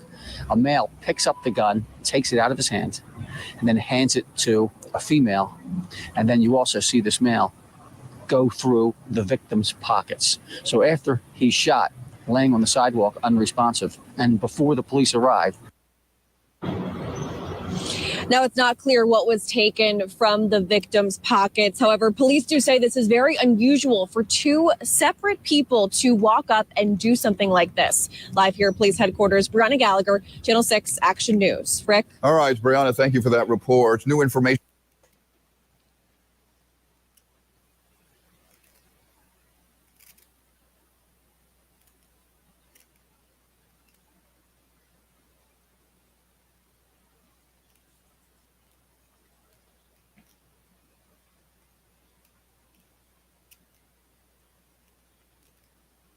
Did we see this?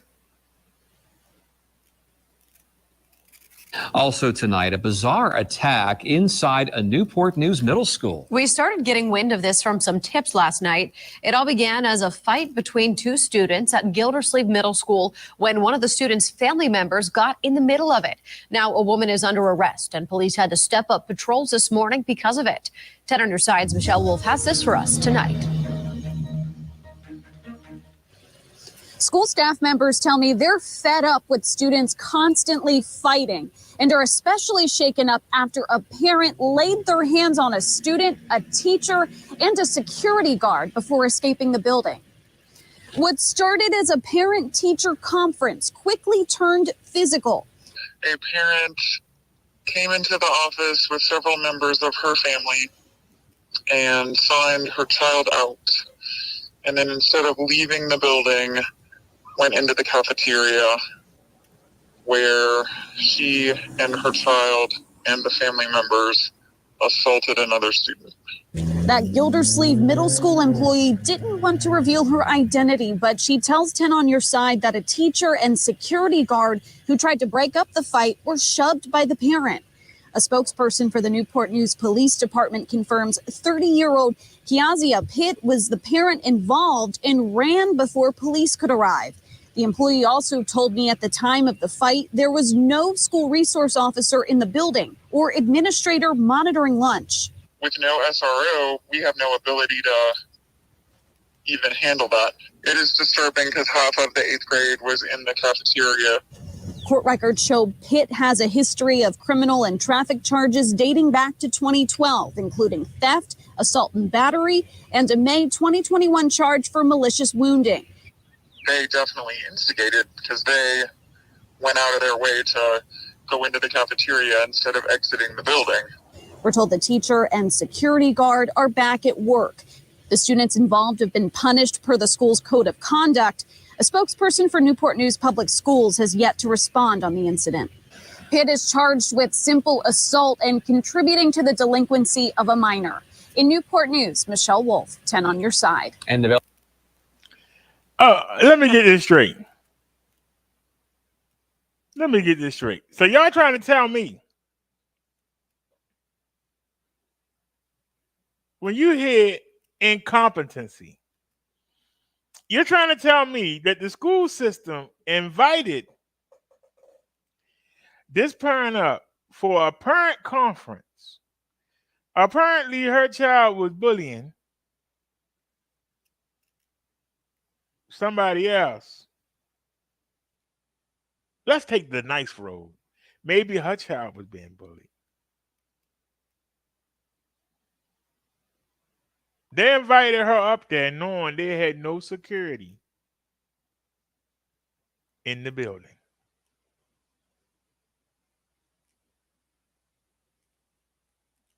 Knowing that the parent might go off. And even hearing the news that her child was bullying somebody and she might go after the snitch, or that her child was being bullied and so she might decide to go after the bully. So you invite the parent up there with no security. Either way, it makes the school staff look incompetent. You shouldn't be inviting nobody up for no parent-teacher conference about bullying without having no security present. You should have security present anyway. But knowing that you bring in a parent in, and the response, whether her son was doing the bullying or whether her son was bullied, there's going to be an emotional response, especially from a female. A female that has a record and you ain't checked the record, but you allowed that person to come on the school premises and be around use. Somebody needs to be held responsible, and not just the woman. Who's ever in charge of the faculty needs to be reprimanded, because that's irresponsible. Irresponsible. Let's get back to the news.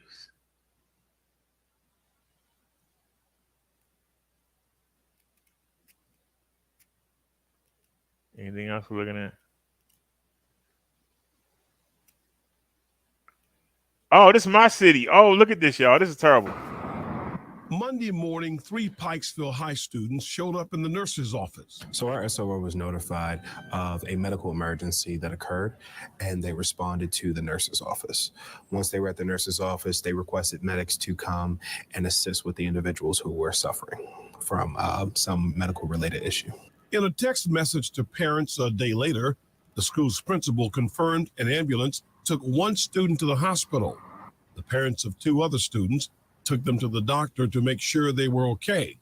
Baltimore County's PTA president shared her concern with 11 News. What I do know is that either way, we still have to continue to educate our children and the consequences and the risks they take when they ingest things.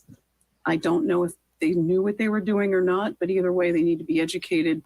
School officials and police aren't saying what type of drug or food the students ate. Our SOOs are working with the school administration to see exactly how said substance was ingested and or how these individuals became medically ill. We're waiting to hear if the student arrested on campus will face criminal charges.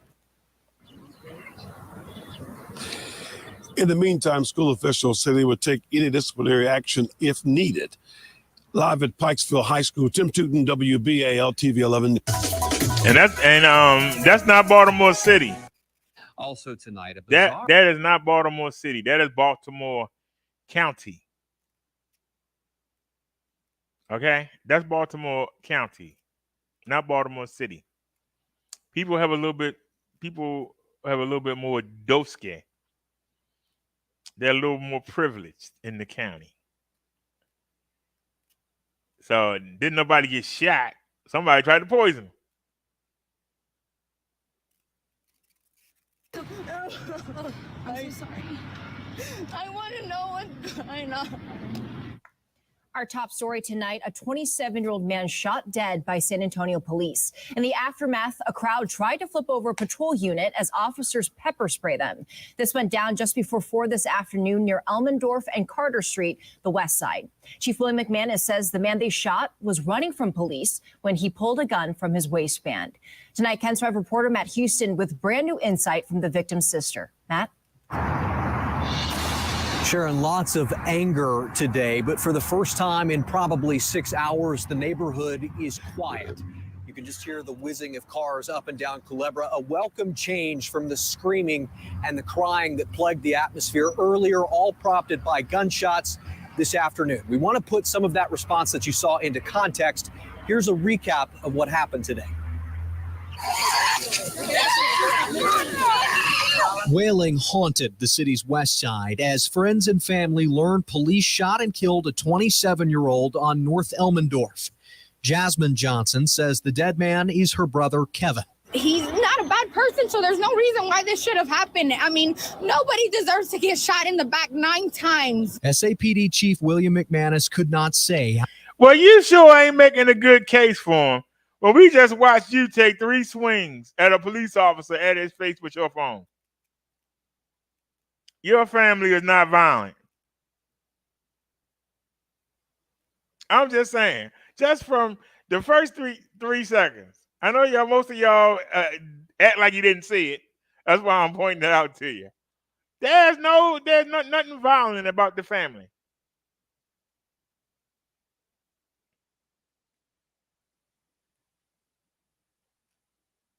You know that she can be arrested for attempted assault on a police officer.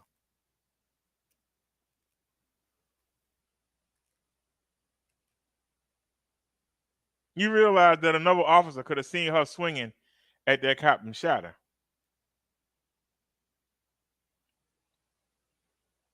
I'm just trying to get y'all to understand this.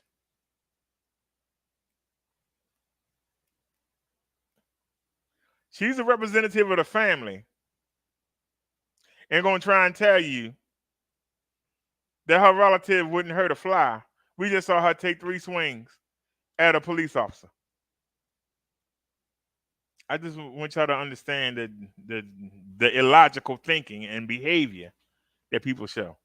How many times his officers shot their guns or where they hit the man. He'd not yet seen body cam footage. McManus says during a routine patrol, several officers recognized Johnson from an arrest warrant. The chief says he'd been previously accused of assaulting an officer and carrying a gun he wasn't supposed to. Johnson took off, and at some point during the chase, McManus says Johnson pulled a gun from his pants. Then, he says, the officer shot him. My brother just turned 28. Johnson says her brother suffered from mental health problems, but it straightened his life out. We throwing rocks. Neighbors, family, and friends cursed police on the scene. The situation was tense, though under control for an hour or so. But the officers used a lot of restraint. No one was arrested. We asked them to move back. They moved back. But sometime later, after the chief's interview, more people arrived. Eventually, we spotted a crowd rocking a police car back and forth, apparently trying to tip it over. In response, SAPD pepper sprayed the group. I didn't even do anything. The three officers who fired their guns are on administrative duty. They were, respectively, 4-year, 5-year, and 16-year veterans with the department. Police arrested one person involved in the fray that you saw there. The district attorney's office is now among the statewide prosecutors that are looking into exactly what happened today. We're going to keep you posted as we learn more about how all of this unfolded on KINS5.com and through the KINS5 app. On the west side, I'm Matt Houston, KINS5. Thank you, Matt. Also, now at 5 tonight, a deadly encounter. I'm trying to understand the logic. Let me pull a chat up here. I'm trying to understand the logic here. I'm trying to understand the logic. Number one, you in Texas. And we all know it's 2 places. It's actually 3 places in America. There's actually more than 3, but these are the main 3 that you know. If you black, you don't want to encounter a police officer. You might can add Mississippi and Alabama to that list. But you know when you in Texas, you know when you in Oklahoma, you know when you in Minnesota, the last thing you want to do is reach for a gun. Especially if you are a minority in these here United States.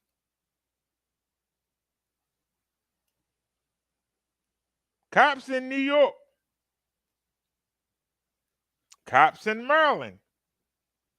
Cops in Detroit. Cops in Chicago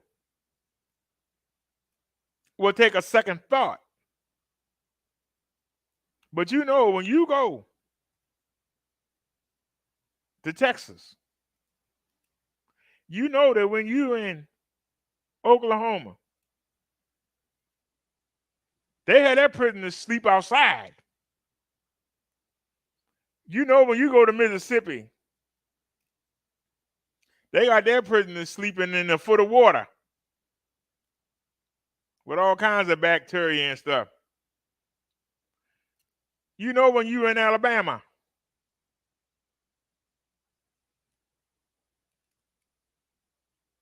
you do not pull out a gun on a police officer while they chasing you. You just asking to be killed. You're saying, please fill me full of holes. Cops from the Northeast. Cops from California, especially after the Rodney King thing, they might hesitate and say, wait a minute, I don't want to be on the news. I don't want there to be no riot. But these states, you know, especially the southern states and a lot of the northern states, I'm talking Wisconsin,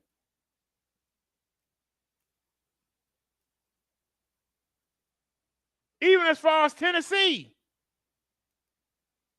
If you are a minority, the last thing you ever want to do is to be seen reaching for a gun. Because they're not going to wait to see what you pull out. The minute you start to reach, the bullet's going to start to creep. They're not going to hesitate.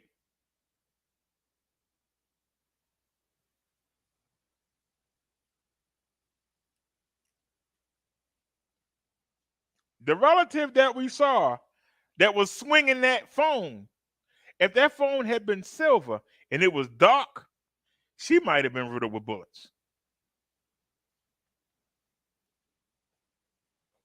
That's the one thing you don't do.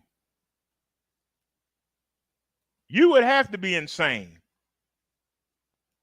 You just begging to be filled with bullet holes.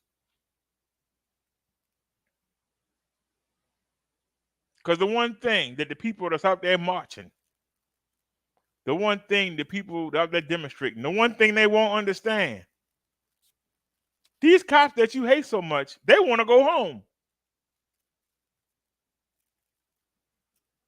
And when they see you pulling out a gun, they want to go home and see their families. And they see you pull a gun out, they think that's not going to happen. So it's either you go or they go.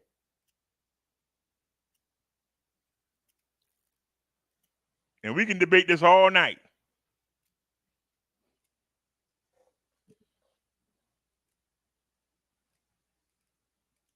That young man made a mistake. Because here's the thing. If the cops didn't respond and he shot them and killed them, then people would say, well, why didn't they shoot him? Why did they let this man do this? That's what they'll say. They must have been sorry cops. Somebody pulled out a gun. Why they didn't shoot him? That's what you'll say. But it's real easy to get in that mob feeling at the moment and say, you know, this is different than George Floyd. Because you could have said, well, why didn't George Floyd just lay down? Well, George Floyd was having all kinds of attacks.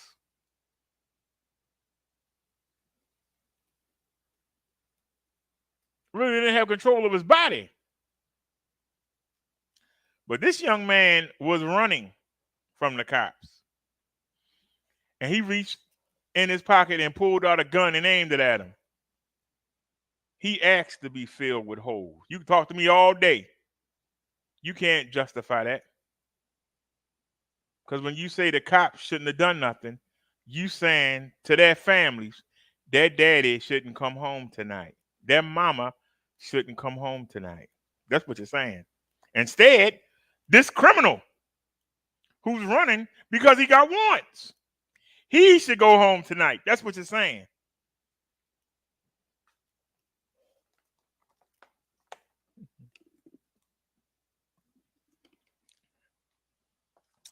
Mud Duck says all people, not just minorities. We've seen enough video, Mud Duck, where they've tried to talk to white people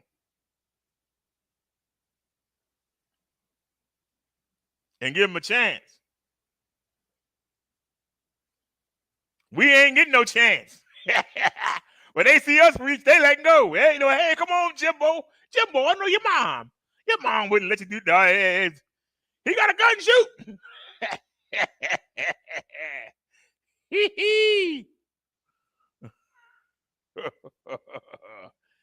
They ain't no, let's talk about it. They ain't no, you know.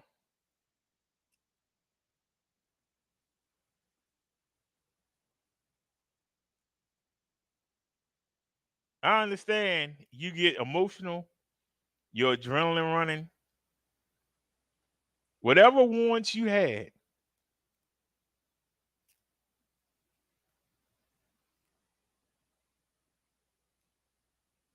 you could face them. You can get a lawyer. One day you'll be let out. But once you start reaching for that gun, you just sentence yourself. You just say, hey, I'm just ready to go. You get pulled over by the police, you stop.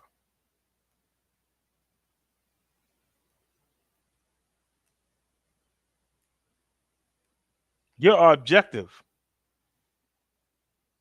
is to stay alive. Even if that means you got to spend a couple hours in the cell.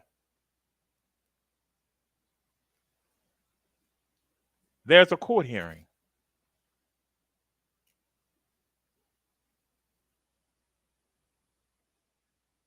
Deal with the officers on fair ground in court.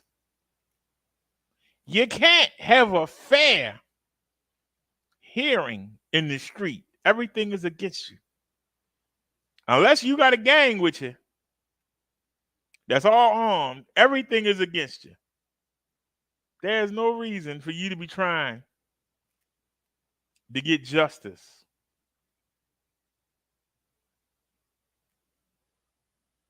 You can't get justice that way. You have to go through the legal system. Nia says the fear of being hauled off in the jail is overwhelming for some. It's the fear of being riddled full of bullets. That fear doesn't overrun. I take my chances with the boys when I get thrown in the cell with. They're not going to have no weapons. If they are, they're homemade weapons. They can be disarmed. Can't nobody outrun no bullet.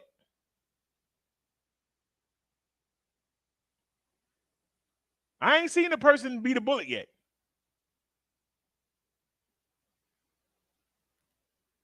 My duck says, I thought you got justice by showing the video for social media. If you're dead, where's the justice? What, your family might get some money? Might. What, you gonna call the black lawyer to get you some money? Yeah, that's sorry, bum. Don't do nothing for his children. At least it's death now. Maybe we can get 5 or 6 million.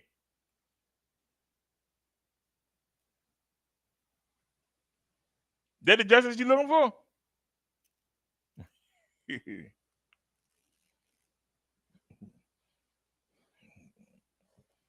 Yeah, they burn down. They burn down where they live at, and they can't go to work the next day. And that elderly can't get their prescriptions because they ain't burnt down the drugstore. Can't get to the market because they ain't tore the market up. Can't go to the convenience store. Can't get their hair done because they ain't tore up the beauty salons. Yeah.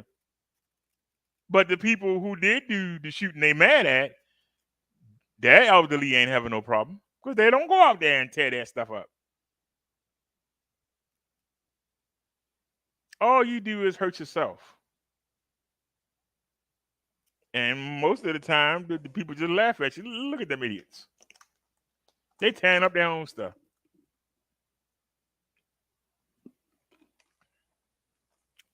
They know their kids are going to be able to go to school tomorrow because ain't nobody out there burning their schools.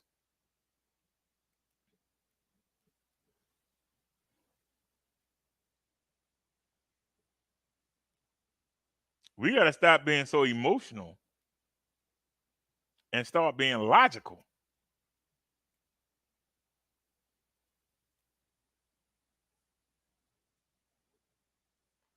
Your relative just got gunned down and you want to go join them. Because that's what she was asking for. She was asking to go join them.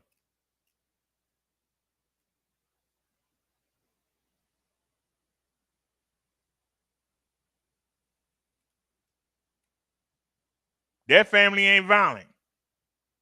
You see how she was swinging? Well, that cop was shucking it. Yeah. That cop got some training because she was winging. Well, he had to.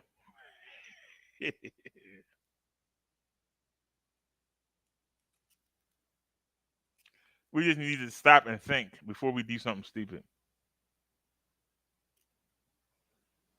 Hey, this from my city. Say some whining.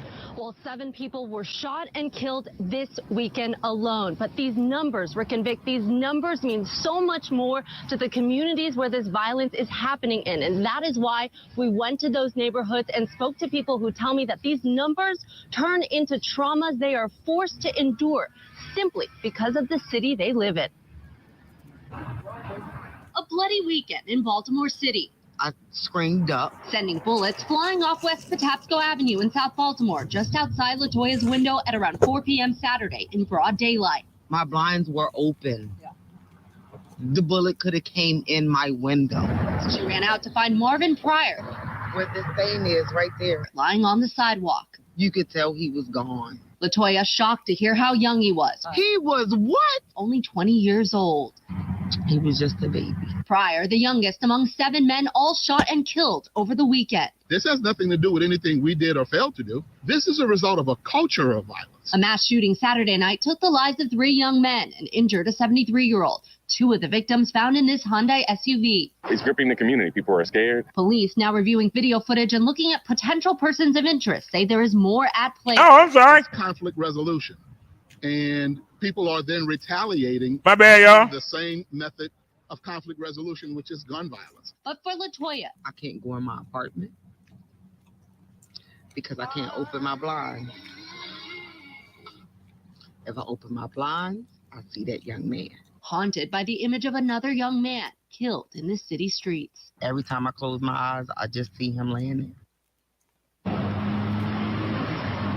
Now, Rick, the commissioner said earlier today that this violence is something that we are seeing in cities across America, as the mayor attended a meeting with about 20 other mayors to discuss this crisis. Now, turning to Marvin Pryor, who was shot and killed Saturday afternoon in South Baltimore. Metro Crime Stoppers is offering as much as $8,000 for any information related to his case. Reporting live, I'm Manny Ramos for WJZ.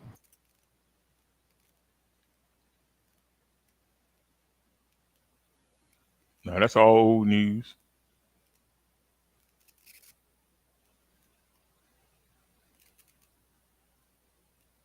What? Oh, he at 33. He too long. You seen that?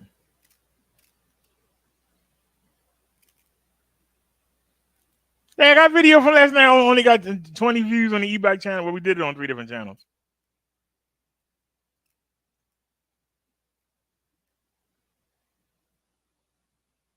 What?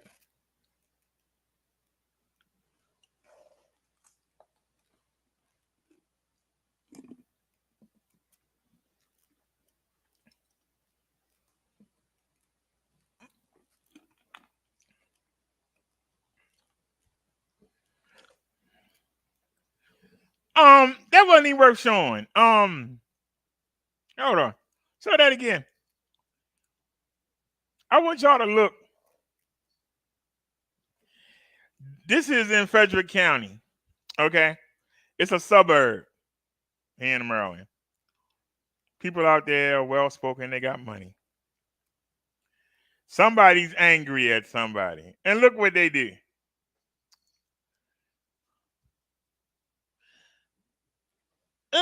Take that. Take that. Yeah. Take that. I wish all anger was like that. Yeah. I moved your plant. Yeah. I moved your walker mat. Yeah, take that. I wish the city was like that. I'm gonna get you. Roxanne Brooke, people have been taking their concerns to the Lakewood City Council meeting, telling the council members that the neighborhood is being targeted over and over again. And this most recent incident happened on March 5th, and it was all caught on camera. Take a look. This happening not far from the Lakewood Sheriff's Station and the mall. It was March 5th at 5:44 in the morning. You see 2 cars pull up. A total of 6 suspects get out, and they are armed and ready. They're holding crowbars, cars and bats. They immediately start jacking up the front left end of the car. The person who lives at the home believes they were targeting her catalytic converter. She heard all the ruckus. It wasn't as if they were very quiet or tried to hide what they were doing. They were loud and right there in the middle of the street. There it is. They got it. Screaming, pounding on a window, telling them to stop. That's when they took a bat to her car. At one moment, you see one of the suspects armed with that bat go up close to the house. She says he was right at her door, and she believes he thought she was coming out and he was going to attack her. And before they leave, they damage her car, taking a bat to her windows and side mirrors, and then they take off.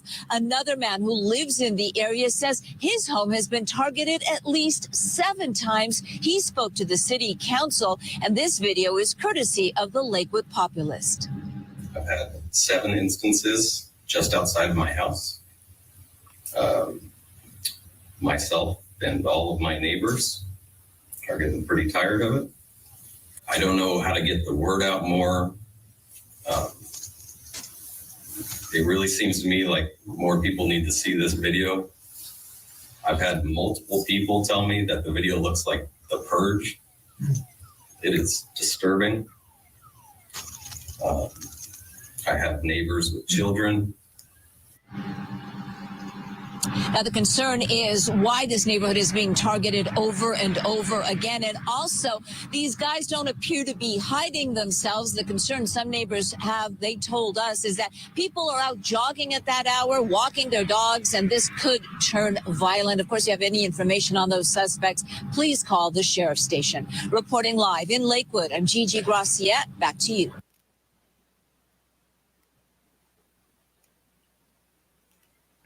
That daggone shame. All right, back to my city again. Well, they have struck again.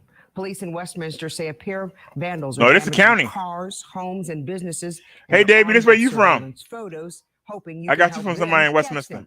WMER2 News' Jeff Hager has more on the mini crime wave, which has left dozens of victims in its wake.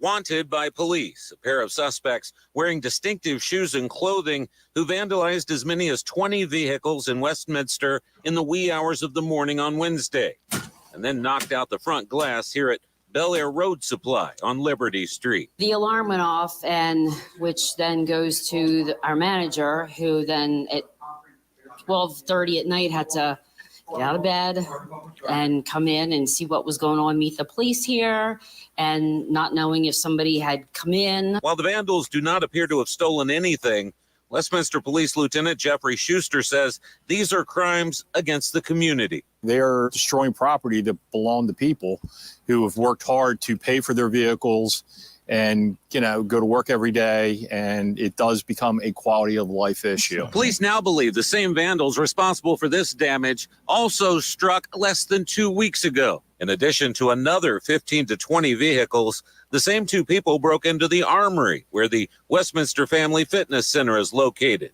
and tore up the place without taking a thing. That is, except for its workers and patrons' sense of safety and peace of mind. It really does, just because you hear a lot about this in this area, and you hear all kinds of things going on. So yeah, it is a little disturbing, not knowing who it was, if they're going to come in again, if they're, casing the store, we don't know. So it is a little disturbing. If you can identify the suspects or have any information which could help police, you're asked to call Lieutenant Schuster at 410-848-4646. In Westminster, Jeff Hager, WMAR2 News. See, the problem is that people think that they're in the boonies, they safe. Well, guess what?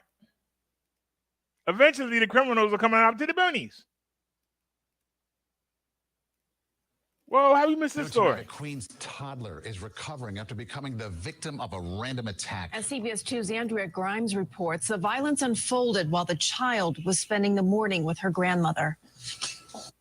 Little Sophia's face is bloodied and bruised. The innocent girl, nearly 3 years old, spent part of the day in the hospital.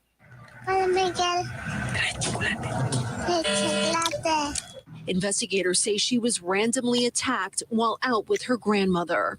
I look, oh, my baby's fall down, go like this. Oh, I can imagine scary. yeah. Maria Samira told us Sophia was sitting in this blue cart as they went to take out the trash before 6:30 this morning here at Robinson Avenue and 45th Street in Flushing. That's when police say out of nowhere, 31-year-old Chris Elder approached them screaming at Samira, then overturned the cart with Sophia inside. Investigators say Elder was quickly arrested and has done this before. He has a history of unprovoked assaults on strangers, including a 9-year-old and punching a 66-year-old in the head, both on December 11th of last year. Police say Elder was released shortly after those December attacks, something Sophia's uncle is worried about happening again. Police confirm Elder has previously violated an order of protection in another case.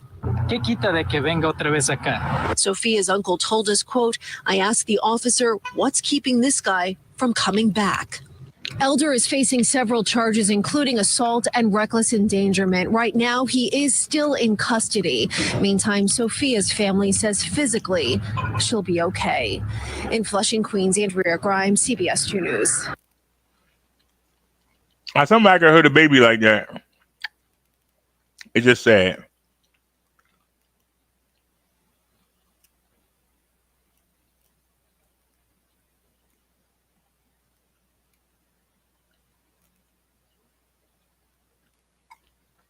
Say what? This is me taking all of my belongings from multiple bags and unpacking them. I'm moving from my apartment into my cubicle at work. They do not pay me enough to do both. So as a matter of protest, I am just going to live at my job, and we'll see how long I can get away with this. That's right. He moved into his job. What you just saw was funny but odd, yet sobering. A look at what many in this country are dealing with. A Seattle man is gaining lots of attention after moving into his cubicle at work to live there. He tells me he could no longer afford rent, and this seemed like a no-brainer. There was a couple factors that came in, like at the same time. My lease was ending, and my rate, the lease was ending. My rent was going up, and none of the places that I applied to had approved me, and they were too expensive in the first place. I also recently discovered that my company had an office in downtown Seattle, which to me was a perfect location. Theoretically, if I lived there, I could, just go right to the bars, and I don't have to do that $50 Uber at the end of the night. And then when I did have a conversation with my management about doing a performance review, doing a raise at the beginning of last week when all this stuff happened. And they weren't, they kind of brushed it off. And at that point I was like, well, I don't have any other options. Cause it was like Monday, something had to happen, and Tuesday my lease was ending. So when I had that conversation right after that, I was like, well, we're grabbing the suitcases. And you moved into your cubicle.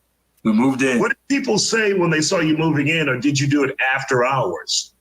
It was after hours, but the other part about it is that office is basically empty because of COVID.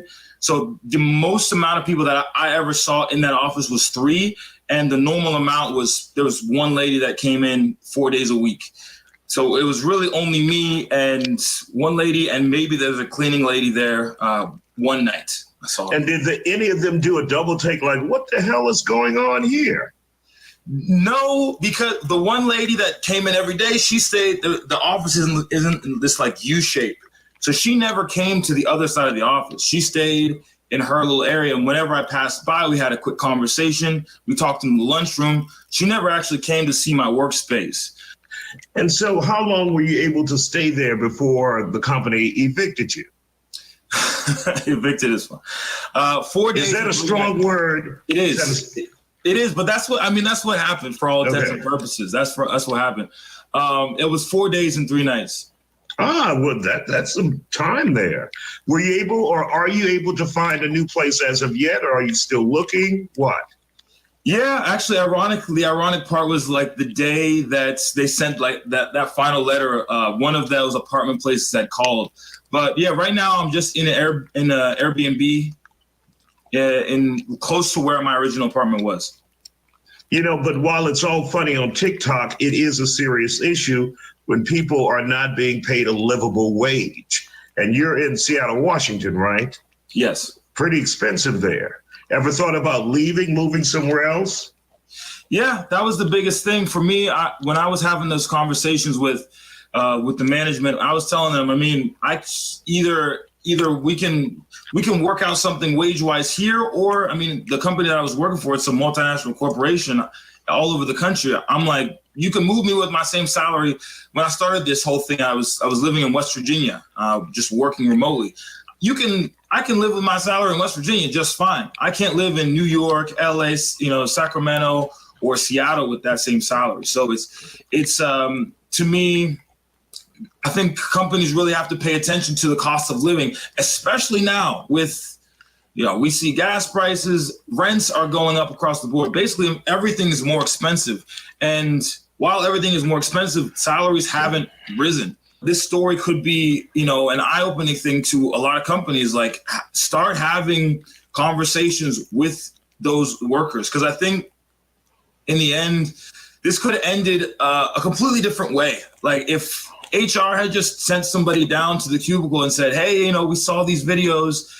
Some of them were kind of funny, but what's actually going on here? And is that the way they found out from your TikTok account? Oh, 100%. They were I posted the videos on Tuesday. They found out from talking with people, they had known about it on Wednesday, and they had been deciding how to address it. And then Thursday was when they contacted me. Now, do you think your job will be in jeopardy because of this? Oh, I do not work there anymore. Oh, you left. So did you quit or did they terminate you? What happened? I decided to not quit. I decided to just let them terminate me. Well, Simon, we wish you the best. Hopefully you find another gig. Have you found one yet? Yeah, I've been doing some interviews and I have my own little stuff going. I have lots of people on the TikTok were interested in the clothes that I was making, all the wild rompers. So I'm moving forward with that. And I've already interviewed with a couple companies. So I'm not starving. I have at least 3 months of between that last paycheck and some of the donations from the generous people on the internet. I should be fine for the next 3 months and we'll see what happens. All right, sir. Well, we appreciate your time and we wish you the best. And thank you for dropping by on The Factor Uncensored. Thank you for inviting me. Well, you know what they say, creativity.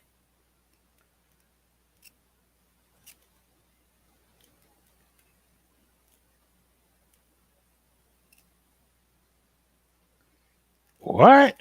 We are following developing news in Placentia, where an assistant principal at a middle school reportedly took his own life on campus. Fox 11's Laura Diaz is live in Placentia with details. Laura. People just not know. In a shocking coincidence, the assistant principal took his own life on the same day that the school had scheduled a suicide prevention assembly here on campus. Now, as you can imagine, that gathering has been canceled, and the news, it spread quickly here. People were deeply shocked. A tearful mom of a female student weeps as she recalls the suicide death of the assistant principal at Kramer Middle School this morning.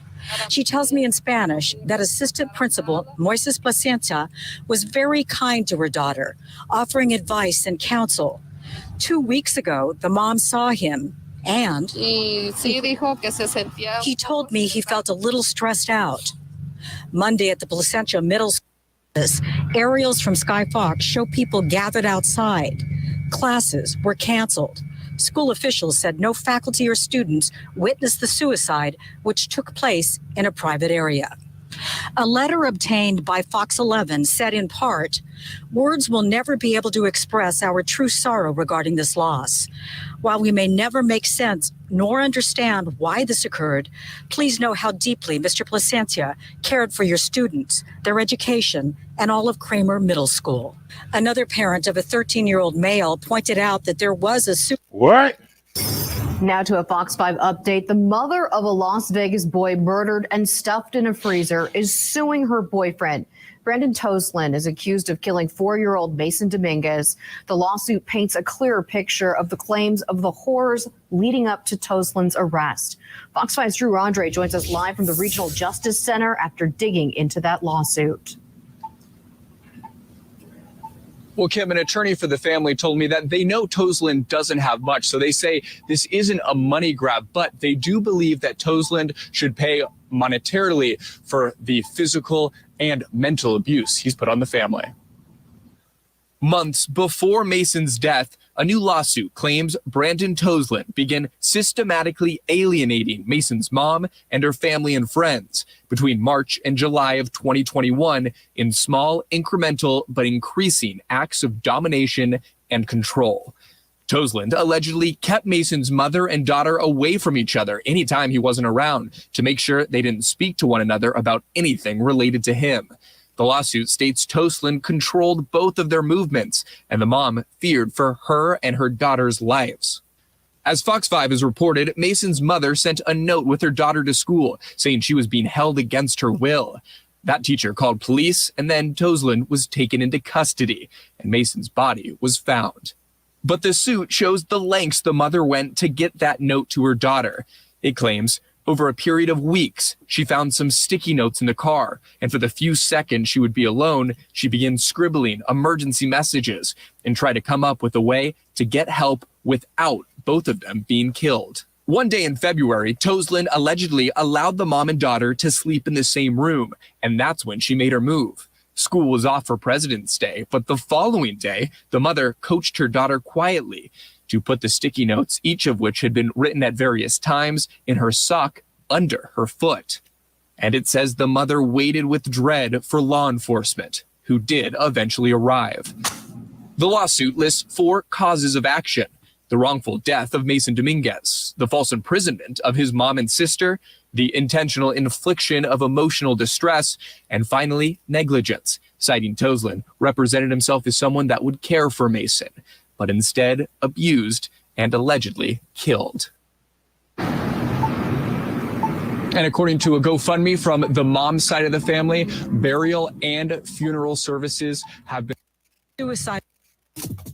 That's with all the technology and social media and everything, this woman was not able to get any kind of help, and she had to put notes in the sock. That man had to go to work somewhere. That man had to leave that house at some time of the day. I'm just...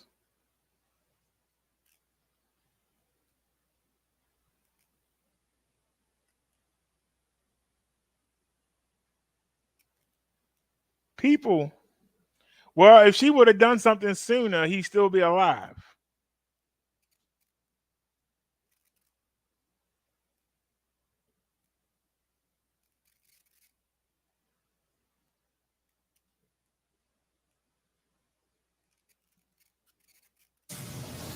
Yeah, Sharon, Micah, you're right. It is a new kind of gas thief. They take construction trucks, they modify them with huge plastic tanks in the back.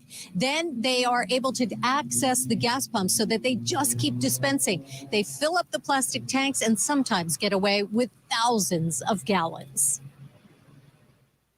You're looking at gas thieves on the run. 3 white trucks at the pumps at this Chevron station in Long Beach. Watch the left of your screen. When police show up, the thieves scatter. They're super organized. The trucks are equipped with huge plastic tanks. They break the gas pump so it just keeps dispensing. Looks like the construction truck, but in the middle is designed as the tank. That means everything is modified. The thieves have hit at least 3 LA area gas stations. In Wilmington, they got away with more than 5,000 gallons. 30 $100,000 worth of diesel. Let me see your hands. All across the U.S., gas thefts are spiking. In Atlanta, this man arrested for drilling through the tanks of 10 cars and draining the tanks. Stacey Houston says when she arrived at work, all of her company vehicles had the tanks emptied. Like, oh my God, all our gas. And they're huge. One of them's a 14-foot box truck, so that's like $200 worth of gas. Back here in Southern California, the gas thieves are more sophisticated, and station employees now are alerting each other. Be on the lookout for trucks that fill up, way up. I'm so upset.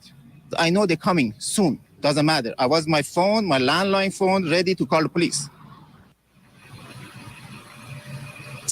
Police have arrested one suspect, and they've also confiscated several of those trucks. They say they are not licensed to store or transport gasoline. Essentially, they say they are like rolling bombs.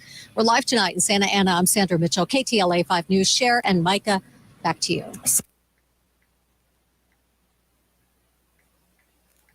Oh, it ended. I was actually typing for Nia. There were several things she could have done. Number one, I guarantee you, he was making her cook. She could have drugged his food. She could have put her head out the window and yelled for help after he went to work. He had to pay the bills. He had to leave the house sometime.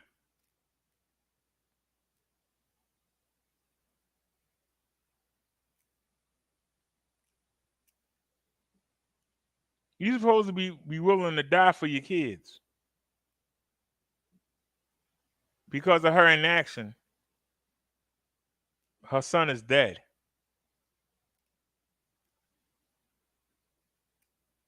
Now I understand that you know people try to convince you that you know that they this and they that, and you can't do this and you can't do that. But the fact of the matter is, there are so many things that women can do nowadays. If nothing else, she could have grabbed her children and ran to the police station. What was he going to do? Come there and kill all the cops?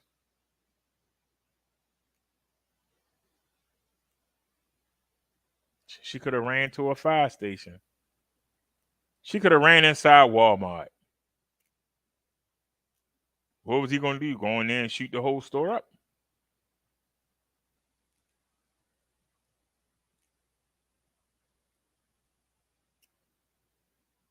She could have flagged down a cab. Took that cab to her parents' house. They could have called the police from there. The parents would have paid for the cab. All kind of things she could have done. Stranger on the street will help out.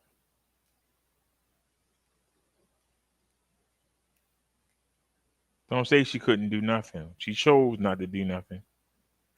And she's going to have to live with the fact that her little boy is dead because of her inaction. You know, there's always something you could do. You say it's easy for me to say. There's always something you could do. I feel for that little boy. He's gone, and she's trying to sue to get money.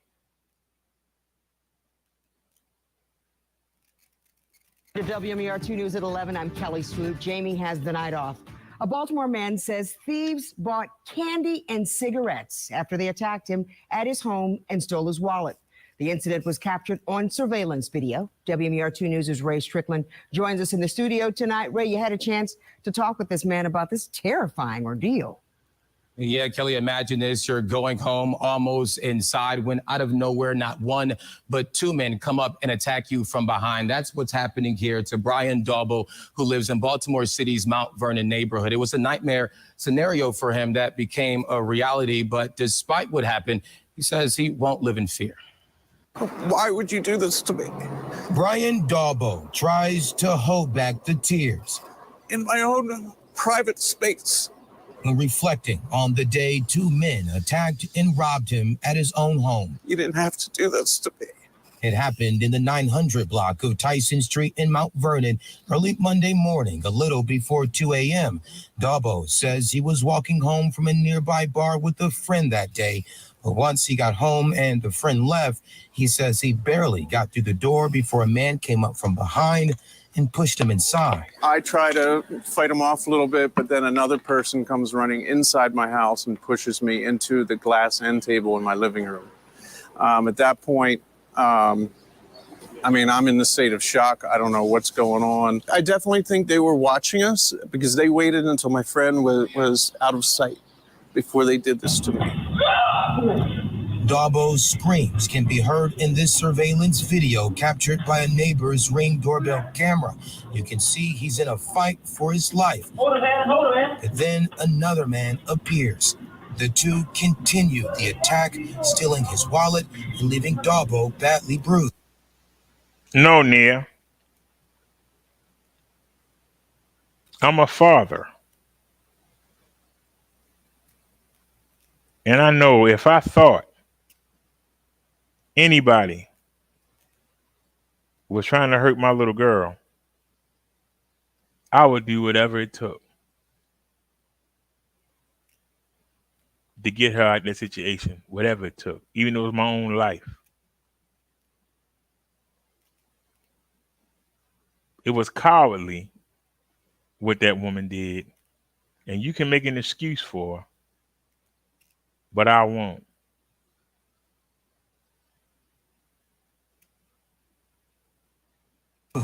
No arrests have been made. For the first 2 nights, I couldn't sleep at all.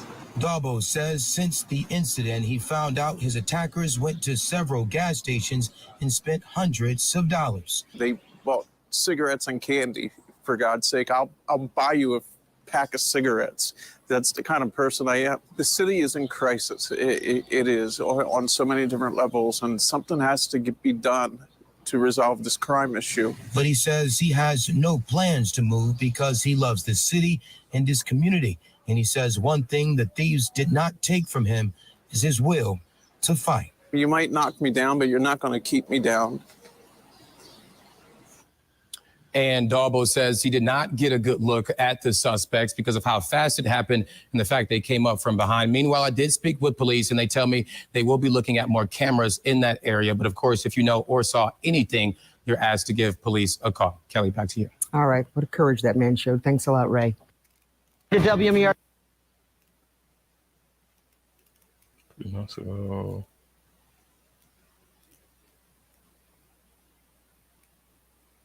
1 hour ago, breaking news. CNN. An American, James Hill, now one of Putin's victims as well in those assaults that Brett is reporting on. Camila Bernal has more. Bombing has intensified. No way out. That was the last post from American James Hill before confirmation of his death. His Facebook detailing a chilling account of his last days in Ukraine. Intense bombing. Still alive. Limited food, room very cold. According to his family, Hill was waiting in a breadline with several other people when they were gunned down by Russian military snipers. His body was found in the street by the local police. Hill was in Chernihiv with his partner Ira, who's Ukrainian and battling MS. "We're hanging in there," he wrote on Monday. "Very cold inside. Food portions are reduced. Bombing and explosions most of the night. Hard to sleep. People getting depressed." In his post, he describes feeling helpless, hungry, and cold while narrating a war. Intense bombing last night for 2 hours. It was close to hospital. Machine gun fire could be heard. It stopped just after midnight. Hill even encouraging political action, posting this on March 7th. There you go with that gaslighting word again. But I do know, because I can still remember tasting my little girl's blood as I attempted CPR on her.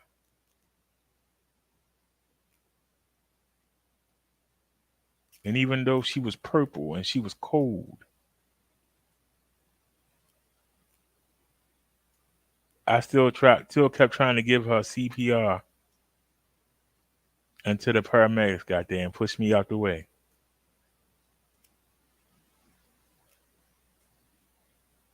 I know what I would have done for my little girl. And she had 2 children. And she let the fear of a man,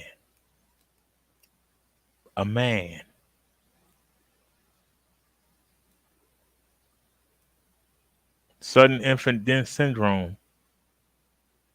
There's nobody to beat up. There's nobody to run or hide from.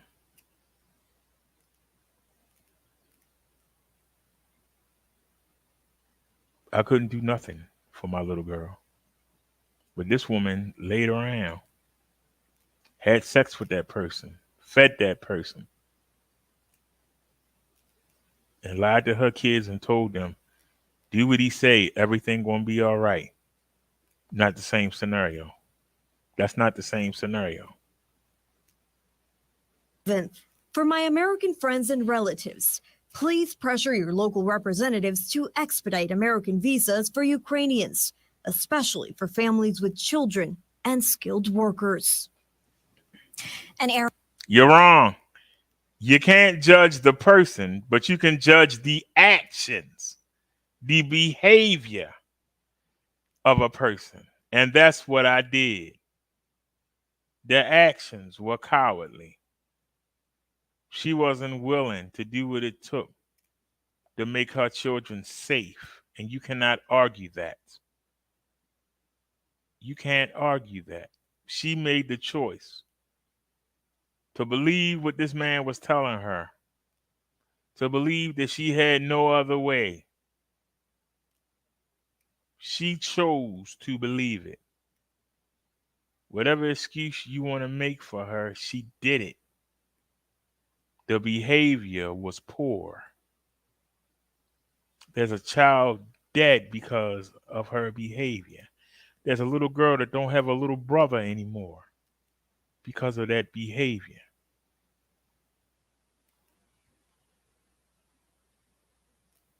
That is what I'm saying.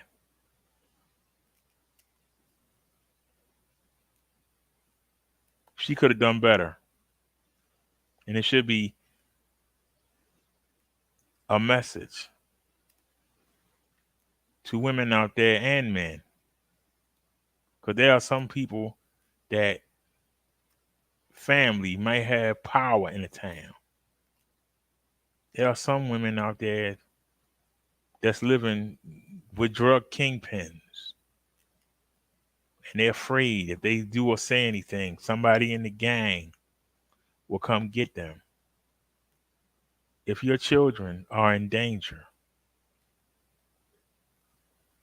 I don't care who they related to. I don't care what kind of pull they have.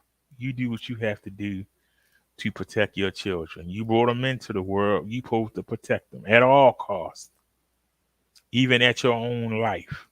If you're not willing to do that, in my opinion, you're not fit to be a parent. If you're more concerned about your own safety than the safety of your children, you're not worthy to be a parent. That's my opinion.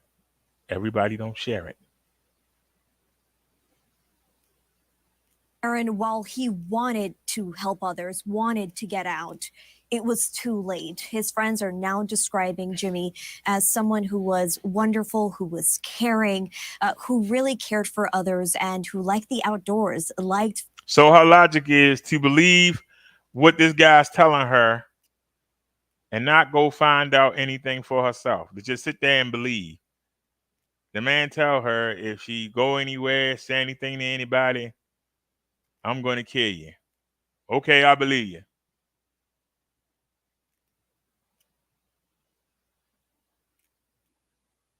The minute he fell asleep, she should have bopped him in the back of the head with something, grabbed them kids, and ran for help. The minute he left for work, she should have grabbed them kids and went and got some help. Kick the daggone windows out. Make the neighbors come.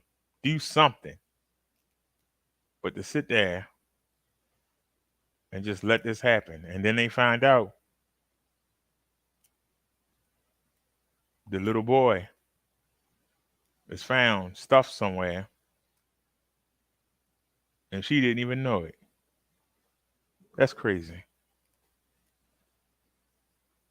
Fly fishing. He kept in touch with some of these friends via Facebook, some of them saying they were able to essentially say goodbye. Now that Facebook is filled with condolences, people honoring and remembering a father, a brother, and just a brave man. Aaron. All right, Camila, thank you very much. And out front now is James Hill's sister, Katya Hill. And Katya, thank you. I'm so sorry. You start just by saying how sorry I am for your loss, as horrible and unexpected and unwarranted as it is. In those last Facebook posts from your brother, he said it was cold and food was limited, and obviously he had gone out, it appears, to try to get food to be in that line. What do you know about what happened to your brother? Well, we don't have confirmation from the embassy or this department specific to his death. But I do know, as things were deteriorating in the city and the food at the hospital, my brother was the one that was going out to the store to bring back what food he could find. And his sharing with me on Messenger was how patient the Ukrainian people were, waiting in line of maybe 100 people and just taking what they need and leaving food and other, supplies in the store for the rest in the line. And at one point, a missile went by him and landed at a distance that did not hurt the people in the line. Wow. So my brother was the helper that people find in a crisis. At one point, he said he was in the store. He bought some cookies so that he could bring cookies back to the nurses that were helping and couldn't get out to the store. And he had a stash of chocolate that he was keeping so that he could hand out chocolates when somebody was being depressed or, just needed a little encouragement. What a kind, incredible person. Now, you talk about nurses, and I know that Jimmy had talked about his partner, at least on Facebook we saw, and I know, of course, you know her, but that she was in intensive care. She was sick with MS, and I understand, Katya, that he had stayed in Ukraine because he wanted to take care of her, that moving for her obviously was not possible. Was it a hard decision for him? Well, in a sense, no, because he was not going to leave Ira's side in her condition. And Jim was in Ukraine this time because he had gotten medicine from the United States and had found the doctor in Chernihiv that would treat her. And so he arranged for an ambulance to transport Ira and her mother, along with him, to the hospital so she could get that treatment. And that was the Monday before the invasion started. And when she was admitted to the hospital, the doctor thought she had a mild case of pneumonia and said, well, let's treat the pneumonia first and then start the MS treatments. And of course, in 2 days, the invasion started. But he was not going to leave. He wanted to take care of her. Have you been able to connect with her? I mean, obviously, I understand that no, not at all. I don't speak Ukrainian. Ira's mother had 2 phone numbers, and so we had a group that helped with Ira's care and respite for her mother. We're trying to reach her, but the last that I spoke with my brother, the electricity was out. There was no heat. Ira was transported taken to the ICU a few days ago because it had been so cold in the hospital for so many days. But the phones, my brother said he was reserving battery on his phone because they couldn't charge them, and I can only assume that Ira's mother's phone is, unable to be charged at this point. So, we hear these, you tell these stories about your brother and that, he would, just take enough food as was needed and take some to share with the nurses and to help others. We see that on his Facebook page where friends are posting, you will never be forgotten and you're a hero, a true humanitarian, capturing that part of him that you are sharing with us. One saying he was a wonderful man with a big heart. So clearly this is who he was. Katya, it's got to be so hard as your brother. Are you going to be able, do you have any sense as to where he is? Are you going to be able to bury him? Are you going to be able to? Alrighty. To WMER2 News at 11, I'm Kelly Swoop. I let that play on longer than I should.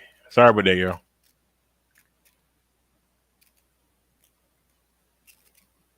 If they show us this one more time, this thing is daggone 13 days old.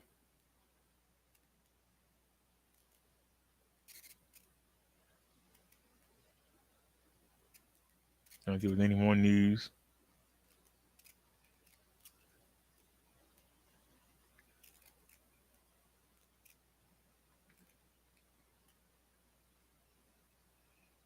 We might get flagged for this.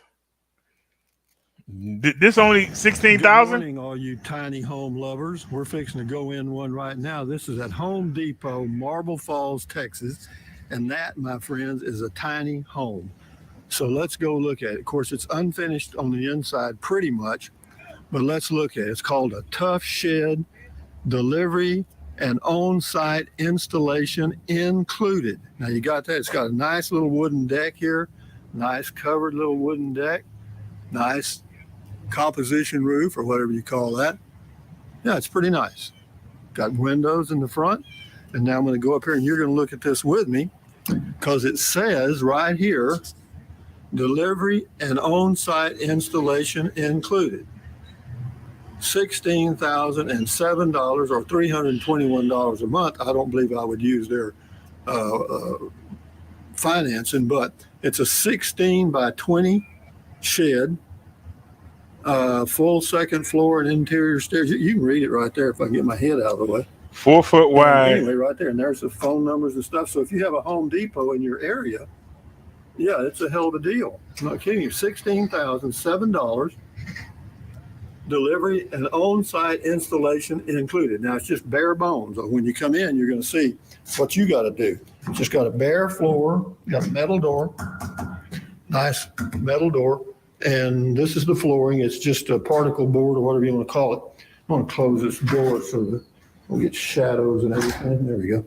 And what else can I tell you? Well, you can see that it's looks like they've got about the 2x4 is about 16 inches on center. That's probably close, and that's pretty good.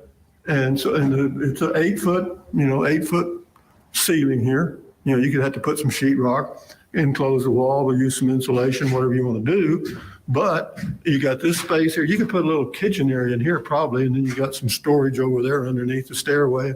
And we'll go up on the second floor in a second. But the joists here, those boards there, those are, I don't know, 2x12s or more. Those are huge, and they got them spaced about 16 inches on center. So that's pretty strong floor for the second level. And we're fixing to go up there. But see, as far as the layout, this would be great for a home. There's plenty of space in here. Yeah. 16,000 delivered and set up. Yeah, that's what it says. Here's what it's got, or what it includes. It's a TB800 16 by 20 times 16 by 10. It's got an upgrade on the paint, 3/4 inch treated floor decking, shutters, 3x2, sliding window, 3x3 sliding window, ridge vent, integrated porch, panel decor, whatever. But anyway, yeah, it says right here, contact this guy right here. Well, that's in Marble Falls, Texas, though. But he may tell you where to contact somebody in your area. So here we go up the stairs. It's got a second floor, a big second floor, actually. When you go up there, you're going to see. And yeah, this is actually, this stuff right here, this tough stuff, this is like house wrap, which is damn good insulation. And so we're going to go up here on the second level. Yeah, they got the handrails here, you know what I mean? So that's good. We're going up here. Of course, you'd have to do the sheetrock and the electrical and the plumbing and all that stuff. But, those are things that you could pretty much do maybe on your own, depending on where you put the shed. Now, see, that's a trick too, is finding out where you can put it and be in compliance with, quote, city ordinances or county ordinances or whatever. But yeah, this is a great upstairs here. I mean, this is huge. I mean, that ceiling, well, right here on the edge, this right here from the floor to right here is about 6'2", because I'm about 6'2", and that's about how tall that is. So you got 6'2" walls, and then it kind of goes up to probably a good 8-foot ceiling up here. And you got a window on this end and a window on the other end. How about that? And they've got it pretty well braced all the way across. But again, it includes delivery and setup on your lot for $16,000. Sheesh.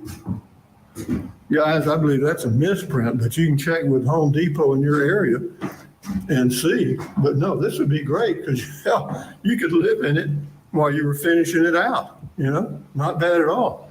It's got that particle board though on the ceiling and the floor, which is probably not the best, but if you got a good shingles on top of it and you put down maybe, I don't know, you put down some kind of flooring, whatever you like. But yeah, this is pretty neat. But anyway, just wanted to give you a heads up for you guys looking for tiny homes or that might be able to use a tiny home, because this will work. Now, see, I wouldn't care for the stairs, but that would be a good tiny home. The problem is you would have to find a lot to put it on, and you would have to find a lot that had underground plumbing, so you can get water, and then you would have to have an electrician come in and run you some sockets and wires, so you can plug your TV and your refrigerator up and everything. But that's not bad. What do y'all think? What do you think, Mud Dog? Would you live in something like that?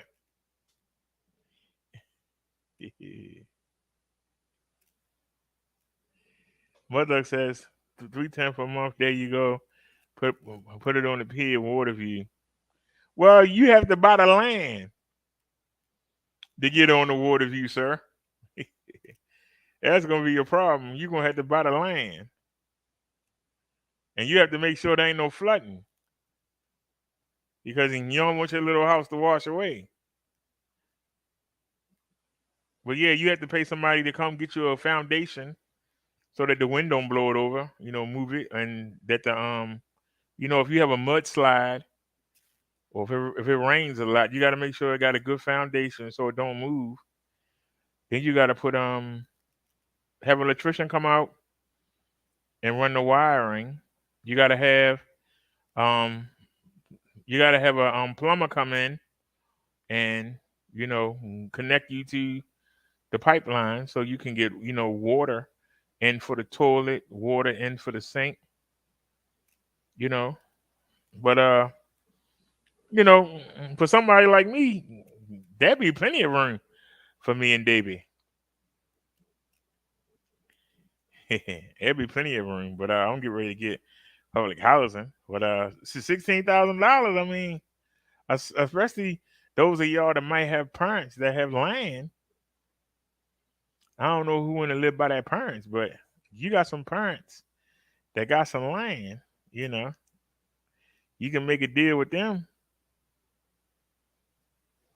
Maybe pay them like $50 a month in rent, $100 a month in rent, and go ahead and get that set up. You'd be good to go. Especially you get the plumbing and everything set up. Yeah. He said,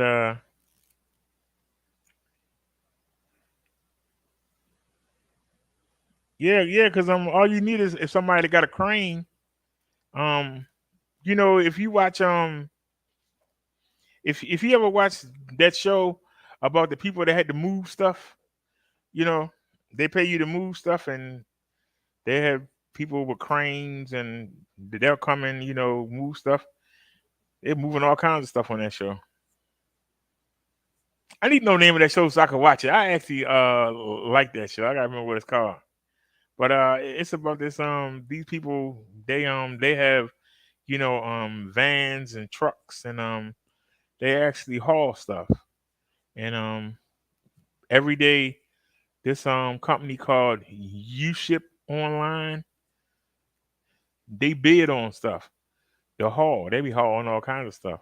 They be moving houses and really large things that you can't take the UPS or USPS, large things, and they ship them cross country, and you can get them to ship your house wherever you want to, and like I said, if you got a big family, you can't do nothing with that. But if it's just you and another person, or if it's just you, that's plenty of room.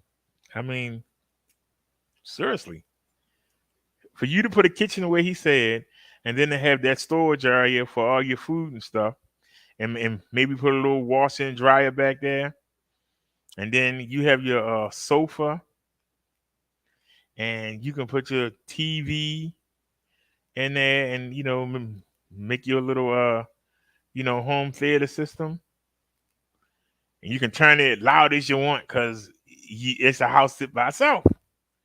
You ain't got to worry about your neighbors banging on the doors. Turn that down, and then you can go. Upstairs. But see, if I had that, I probably would get a sofa bed, and I probably would stay downstairs most of the time.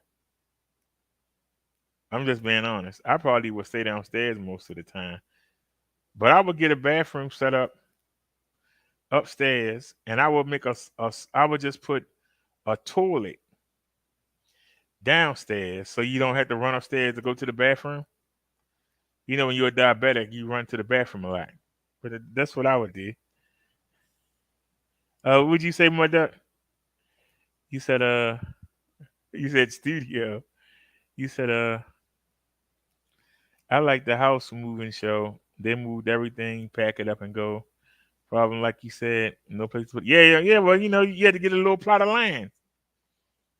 Land ain't as expensive as you think. Depends on where you go. It really depends on where you go, because you can find a nice plot of land, but the one thing you don't want to do is have to pay ground rent. If you want to buy a piece of land, you want to just buy it outright. It's good to spend, $5,000 or $10,000 and own it outright than it is, to spend $2,000 and have to pay ground rent, because that's something you got to pay for the rest of your life. And then when you die, whoever wind up with it got to pay too. So you keep that person having constant money coming in. You want to go ahead and pay the one fee. You own it. It's yours. And then all you got to do is pay your water bill and your electric bill. And you don't have no rent. That right there. That's why I said, if y'all coming to a little bit of money and you tired of paying rent, you'd be surprised. As somebody who lived in rooming houses, you'd be surprised at how little room you need. You literally would be surprised. I can tell you right now, if I'm not doing the show and I'm not putting stuff on the bike, I'm not in the studio. There ain't much reason for me to be out here. I gave Davy her own room. The only time in her room was when I'm walking through it. And when I clean her litter box out 2 or 3 times a day. That's really the only time I'm in her room. The kitchen. I'm only in the kitchen to weigh myself once a day, and I'm in there to cook. I don't hang in the kitchen. That's why I say you don't need a lot of room. You'd be surprised at how you stay in the same spot most of the day. You really be surprised. Really be surprised how you stay in the same spot most of the day. That's why you notice the seats on the buses ain't got bigger. Seats on the airplane ain't got bigger. Seats in the car really ain't got bigger. Because people can be in small spaces and be comfortable.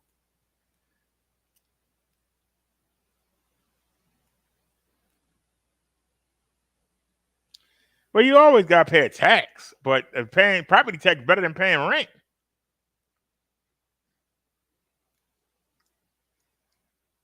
Property tax is always better than paying rent.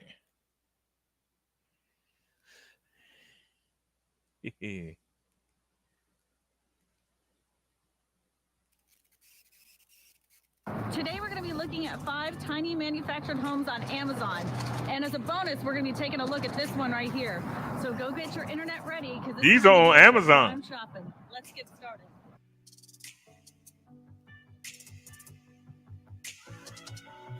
Before we jump online, did you know that the tiny houses started in the mid-'80s? But they really didn't grow in popularity until the millennium. And of course, then it became quite a craze.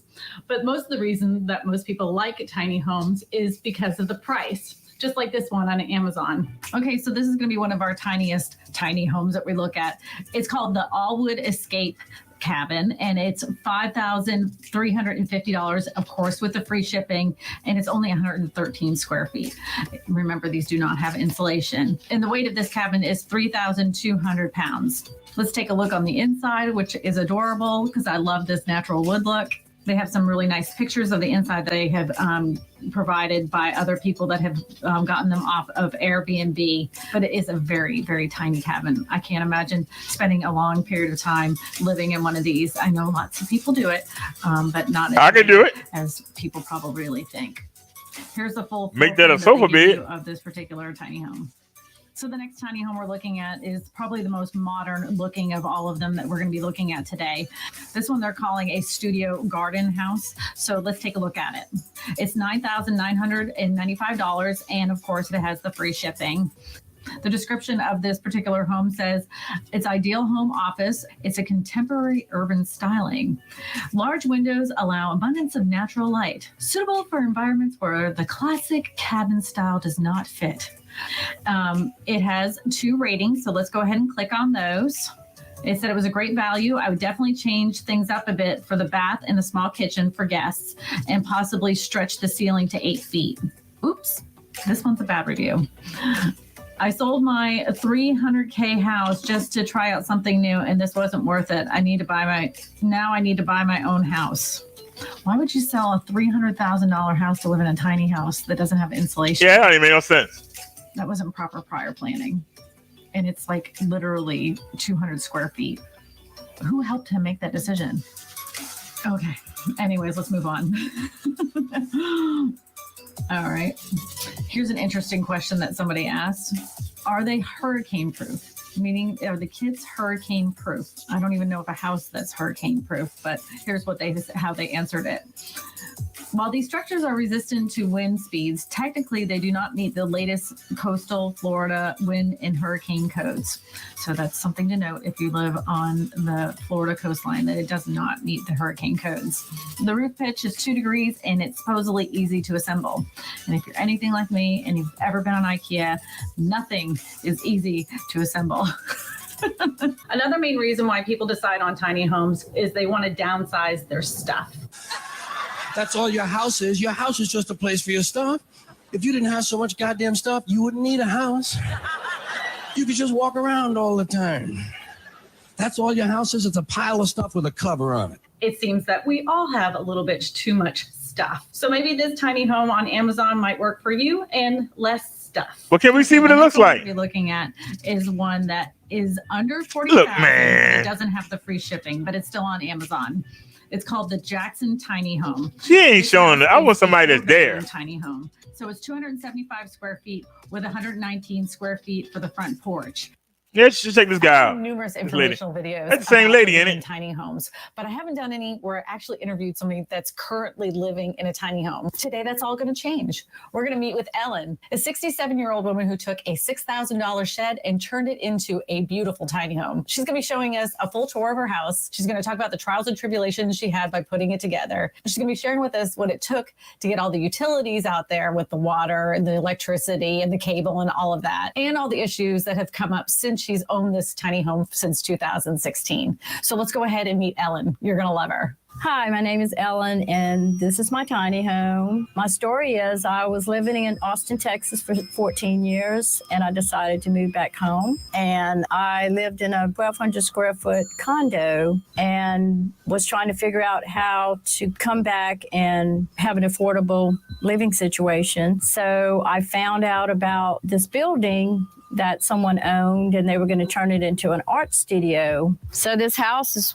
probably 8 years old now because I bought it. I mean, the building itself, she had bought it on a lot that sells outdoor buildings that people turn into sheds, but I made a house out of it. I knew she wanted to sell it, so I decided to buy it and move it here to my son's land. He was letting me live on his property. He's in California. So I bought the house used, and I basically gutted it out from what she had done to make it a home. And my main focus was making it affordable. They moved this house in April because of the rainwater, and then I didn't move until November of 2016. Oh, gotcha. It took that long with trying to get people to come out to work, and then the flood had come in August.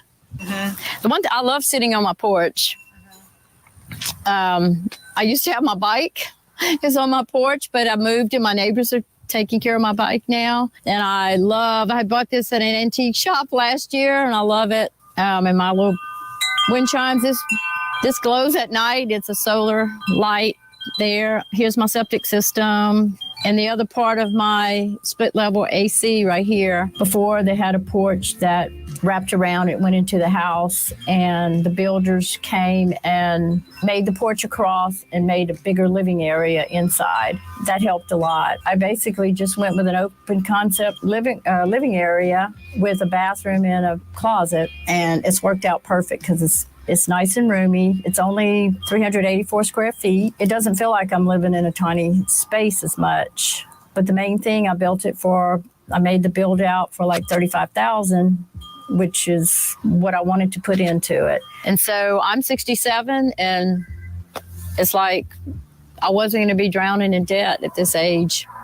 Now that we've seen the outside, we need to go inside, and she's going to be taking us on a full tour. But I have to know, do you think this is a good idea for her so far? What do you think of her little plan that she came up with? Pretty smart, huh? Okay. Give us a little tour. So here we go. Here's my finished product. So yeah, basically the cabinets were already here. She had bought these at Lowe's, and I just used them and put a countertop on it. I bought the stove and the refrigerator, which is a nice size. And I added this island. And I bought that little cabinet for a pantry. I've added this. Everything's for storage. After sitting there talking to Ellen for all that time on the back porch, and she brought me in the house, my mind just kept thinking, how in the world does she know what to do? How did she know how to turn this shed into an actual house? It takes a lot of research that most people do beforehand. And what her answer was absolutely amazing to me. I didn't know anything to do. My family helped me a lot. My brother had a business dealing with contractors and stuff, and he restores homes and elevates homes from floods. And he moved this building for me, and I just asked a lot of questions. I'm really just fortunate I moved this when I did. I'm so happy I did it. That was tough. My brother did help a lot because he knew a lot more than I did. I knew nothing about any of this until I just jumped into it. Going through Ellen's house, I was shocked on how much room she actually had. Wait until you see how big the bathroom is in her closet. Well, why don't you show us? But I was really curious about the sleeping arrangements. I basically slept on my couch for the first 3 years. I've been here 5 years. I moved in 2015 at the end of the year. This house was moved in April of 2016. So now I sleep up in my loft, and I have a nice size bathroom here. That's great. It's a full-size bath. Show me your bathtub. You have a bathtub. Yes, I have a bathtub. It's my bathtub. It's just basic. The tub was already here, and so was the toilet. I used everything that I could use that she had. And for price-wise, I just wanted it to be economical, and it was. I wasn't looking into spending so much. Now let's get into the nitty gritty. How much does all of this stuff cost? When you get a water well and you get electricity and you get gas, how much did that actually cost her in her budget? It was about $6,000 back then for the water well and the it's a deep well and the septic system. Utilities didn't. Because there was a line. Yes. There was already a. Yeah. It wasn't raw land. There was already lines coming. Well, I had to get a temporary pole put up for construction, and then they tied it in. Right. Dixie Electric tied it in later. That part wasn't too bad. And see, I would have loved gas, but I would have had to pipe it from the front. It would have cost me probably over $1,000. And so I'm all electric here. Mm-hmm. But my electric bill is hardly nothing. And I also have a tankless hot water heater. It's little. It fits on my wall under here. If you can get a picture, it's so compact. I'm never without hot water at all, no matter what. How $250. Fill up my tub. It got clogged with some stuff at once, and my son fixed it. But even to replace it, it's not that bad. Did the parish give you any trouble about putting in the house? They did at first because it wasn't up to code. I had to really rip out everything and bring it up to their standards. The permits were kind of tough, but nothing like now. It was just you had to have a permit, get the house up to certain code.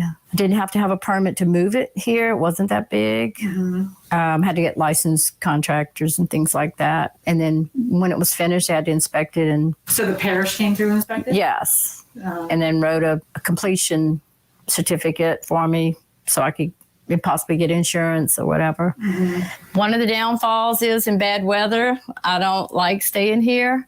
Mm-hmm. I'm getting a lot braver, but if it's really bad weather, I'll leave, of course. One of the biggest questions that comes up when it comes to tiny homes on my channel is about the insurance. Many people have expressed how hard it was for them to find insurance for their tiny home. Even a couple I interviewed about 6 months ago, they had a hard time finding insurance, but they did find it and it was quite expensive.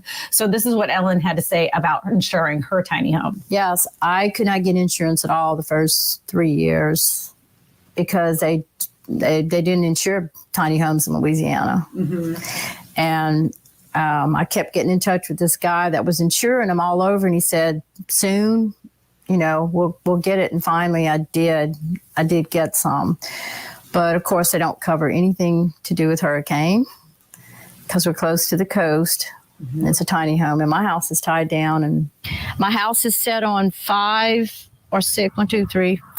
footings of concrete instead of a whole slab with house pillars, which I totally recommend also. I feel like it's a lot more sturdy and it's tied down into the concrete. I don't have flood insurance. I would probably never flood. This whole land had water on it, but I had only a couple inches under my house. I'm good. I don't need flood insurance. Now, if the roof came off, it would be probably covered unless it's hurricane. I'd like to get that inspected and possibly, it's fine right now, but I don't. It's a metal roof, right? It's a metal roof. I love it. It needs washing. It's held up great. Mm-hmm. Even during the hurricane, everything I didn't have, but water came through my front door. Had I, barricaded it better, mm-hmm. It wouldn't have even done that. So it's a very minor damage actually, but nothing else happened, no leaks, anything. Well, if anybody would know any other insurance in Louisiana that would insure tiny homes, I don't know of any. The weight of it is 6,000. All right, would any of y'all ever consider getting a tiny home? Just got tired of looking at the daggone news and seeing all that dread. And since I'm going to be moving soon, I thought we would take a look at, take a look at, tiny home. Some people dream of having their own home. I'm not one of them. That's a lot of work. When something breaks, it's a lot easier to say, hey, come fix this. Then you have to be the one to go fix it. But like I said, If you want a cheap way of living, that'll do it. And people not gonna break in your house. They think you ain't got nothing. They gonna think you ain't got nothing. Where you gonna put it? Ain't nothing there worth stealing.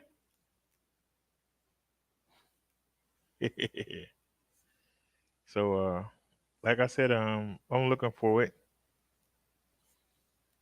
Before I die, I'm gonna have a real home theater system before I die. Not a big deal. But before I die, I want a real home theater system. First thing I want is a 60-inch TV. Some of y'all are saying you're crazy. It might take me 3 or 4 years to save up, but I want a big TV.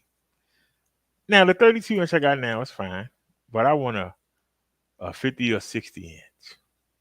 I want a big TV. 100-inch if I could ever afford it. I want a big TV.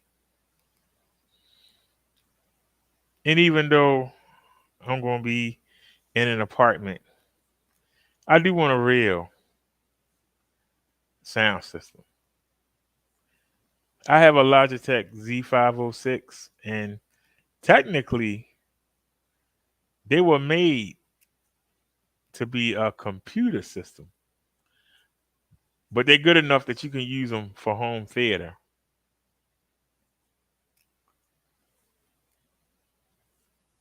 You know, they're good enough for home theater, and it's a pretty good sound.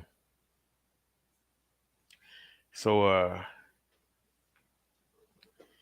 that's why I say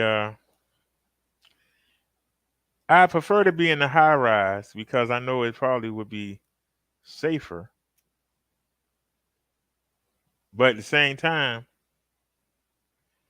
it's more of a headache to get in, or more of a headache to get out.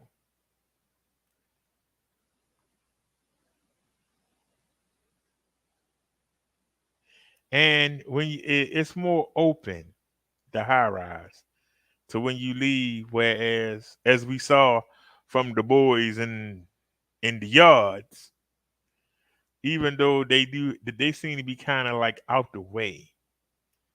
You know what I'm saying? Like anything can happen to you while you sitting there, you know. So either way, I mean, it'd be nice to be able to just go up them 1, 2, or 3 steps and go in and then come back out. And some of them had ramps. But the high rise mean you're gonna run into more people. So either way, I'm good. But I think for a safety reason, I think it's better because they'll have security downstairs, they'll have cameras, and so it should be more secure. But like I said, I don't want to be on the top floor, Lord, because what happened when the elevator break? You be like trapped. Like I ain't going up all them daggone steps. But imagine trying to bring a bike up 14 flights of stairs. God damn. And then you go up 8 and then turn and go up another 8 or 9. Yeah, depends on, are they like straight? Is it a straight 10 steps up to one floor? Or do you got to do like 8 steps and then turn and then do another 8 and you only gone on one floor, but you only went up 16 steps? So, you really don't want to be, too high up. What if a fire break out? So that's why I say, and that too, you don't realize, are you your neighbor's keeper? When you lay your head down to sleep at night, if you live in any kind of apartment or any kind of row house, you put your life in your neighbor's hand when you lay your head down. Because if they start a fire, now imagine you in a high rise with 500 other families. let's say each each building has 3 people in it. That's 1,500 people. All you need is one idiot to forget and leave the stove on. All you need is one idiot to start a fire. That's all you need. The more people you live with, the more chance of somebody doing something stupid like burning down the building while you in it. The more chance of somebody leaving the gas on and blowing a hole in the building. So, y'all saw what happened in that video we showed where that building collapsed and all them people died. So there's a danger. Mother said, yeah, the high rise has an elevator in it. What do you mean? I was surprised that we really couldn't find no video on it.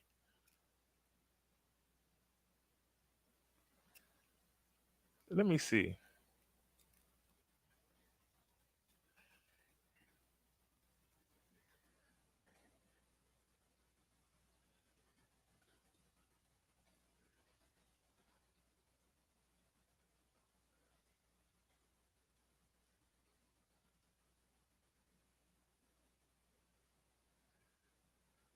See if anything pop up.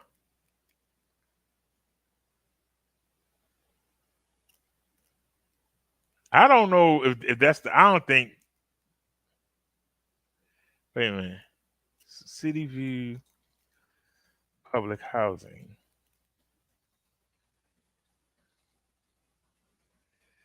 Let's try that.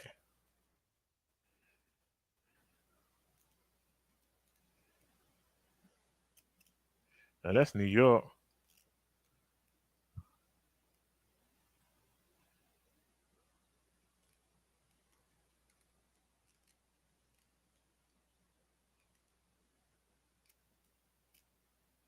And I'm trying to find.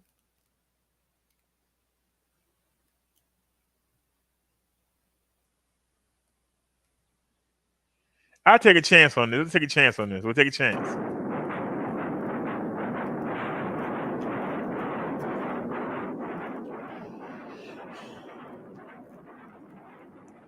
Thank God it's not like that.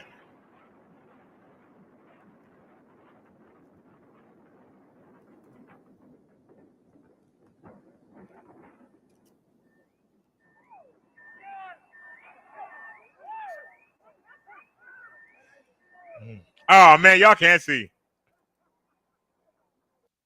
Hold on a sec. Y'all can't see. I don't know why everybody keep trying to show us this. We just want to see what the building look like now. Oops. All right, now go back.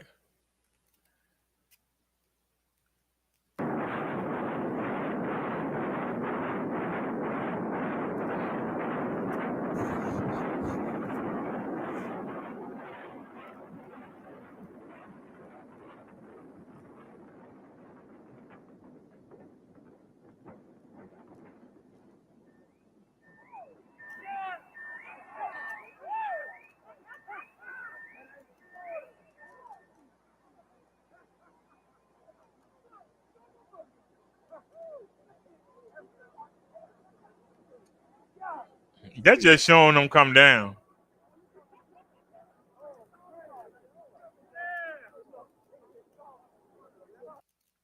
That's just showing them come down. All right, here we go. I don't know where this is, but What's up? You already know. This is Peach, and today I'm going to be taking y'all on a public housing apartment tour. I know since I have started uploading videos about low-income housing, living in a project, all that good stuff, having food stamps and everything, people have been so curious to know more about public housing.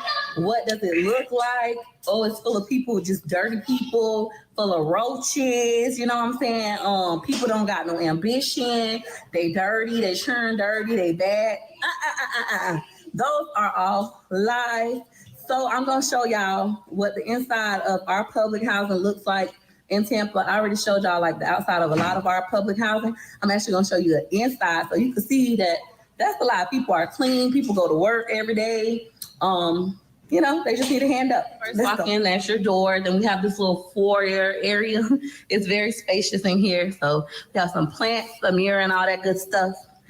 You walk in and see that little cute foyer area. We have the living area. In the living room, we got 2 big old windows, decorations on the wall, big, beautiful vases, and a humongous sectional, y'all.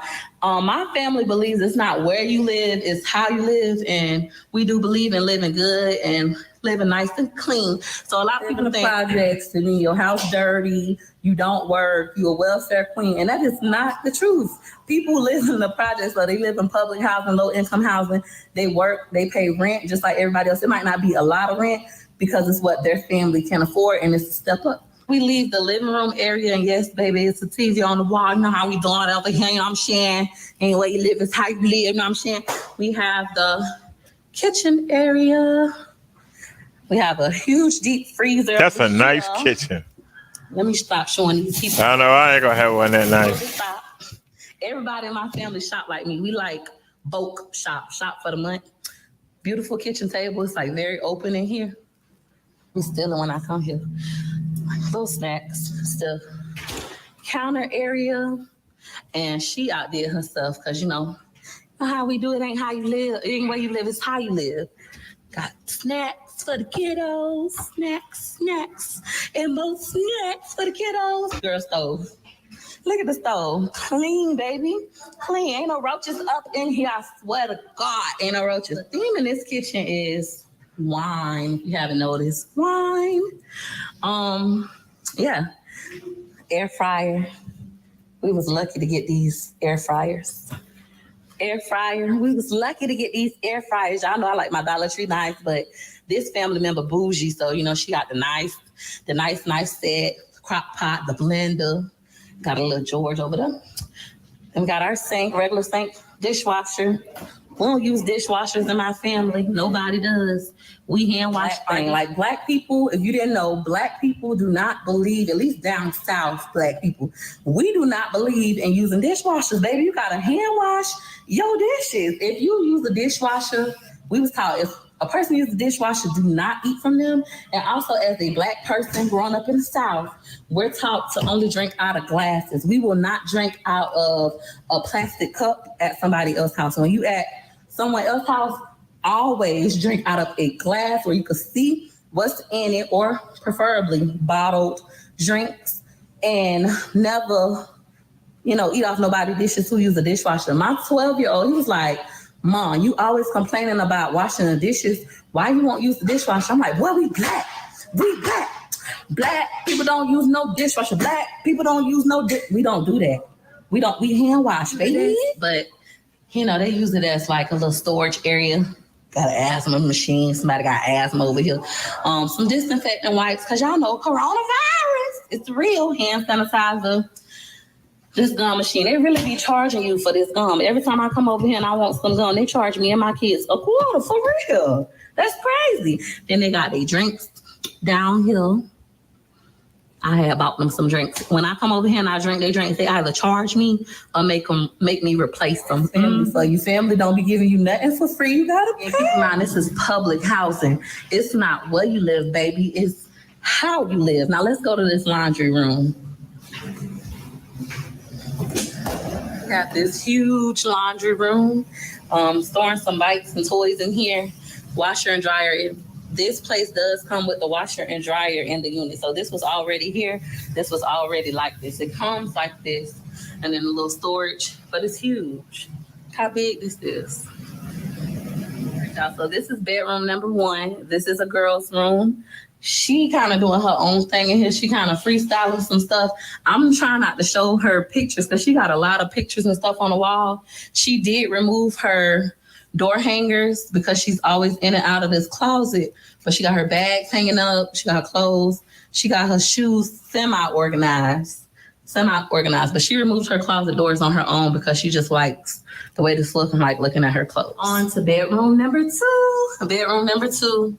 And this child is in here playing 2K. We're not going to worry about him. We're not gonna show too much of his room, you know, because he got all his little personal stuff in here. But it's a pretty big room. TV on the wall. Everybody got a TV on the wall. Big time over here. Gaming chair, because he's a gamer. Pretty spacious room. Door right here is just a linen closet. Very organized linen closet. Also has their tissues. This is how we was raised. We was raised to make sure we get stocked with necessities. Even before COVID, before coronavirus, we was just raised like this. Make sure you fully stocked with tissue, your linens, and all that stuff. Now this door, so we got door number 1, door number 2, linen closet. This is the bathroom. This is the bathroom. And this is what that looks like. It is decorated in here as well. Very nice bathroom. Hot quiz time. Have you seen a roach? Ain't no roaches up in here. Ain't no roaches up in here. Say what? Ain't no roaches up in here. Now, lastly, we have a master bedroom. Boom. The master bedroom. TV on the wall. TV's all up and through here. Because like I said, where you live is how you live, baby. You want to have a good life, create you one. Don't let society make you think just because you live in the ghetto or just because you live in public housing or just because you live, you know, low income that you got to live filthy or that you got to be ashamed or anything like that. You don't elevate. But in the meantime, in between time, until you elevate, baby, you know, make your home feel like a home. That's what you do. Make your home feel like a home. Keep it clean. Keep it beautiful. And this is the bed, the dresser, and mirror. And I put the photos down just for privacy reasons. It ain't none of your business whose house this is. More Paris themed stuff. This girl is so good at decorating. I love the way she decorates. And she just very clean. Like, house always look like this. Always. No matter if you come here at nighttime, daytime, always clean. That's what that looks like. And then in here we have a closet. A big walk-in closet is huge. I'm gonna switch. So walk-in closet, clothes for the youngest kid, a toddler bed that they don't sleep in. You know, kids like to sleep with their parents. I'll have money on cribs and toddler beds and all that kind of stuff, and the kids just want to sleep with you. It's just crazy. They won't let me have it. I mean, they might take up the whole chair, but I would really love this chair. I really would. Like, I don't know why they didn't buy me one. And it was like the last one in the store. They could have gifted this to me. My favorite color is pink. Everybody know my favorite color, pink, but she won't let me have that. Here we have our master bathroom. The master bathroom, which we're not going to get up in all her business, but it's big and it's cute. Decorated just like everything else. Very clean in here. You know? She be doing her little toes, child. She's very girly. I'm the thug. Roles changed. Like, I remember when I was little, this was the thug and I was the girl. And then we grew up and we had kids and I had all these boys. And Well, I got to say, I hope I get something nice like that. I ain't going to lie. But of course, I think she in Miami. I'm trying to find something in Baltimore.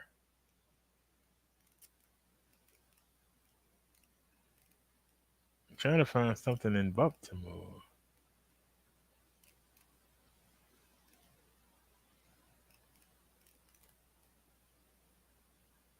Let's try something different.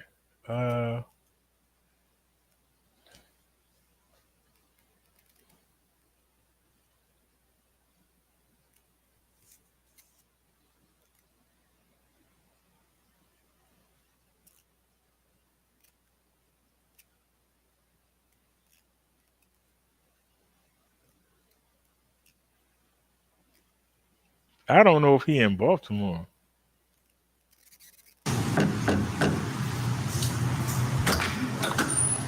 What up, guys? Welcome to our crib.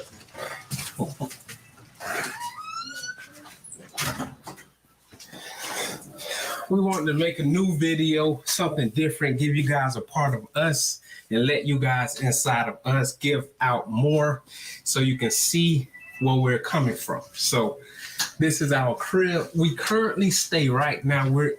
We are on public housing, so this is our public housing apartment. I thought this would be different because a lot of people, they give you all the information of this is, they tell you about that. They don't really show it. Like, hey, I was on housing.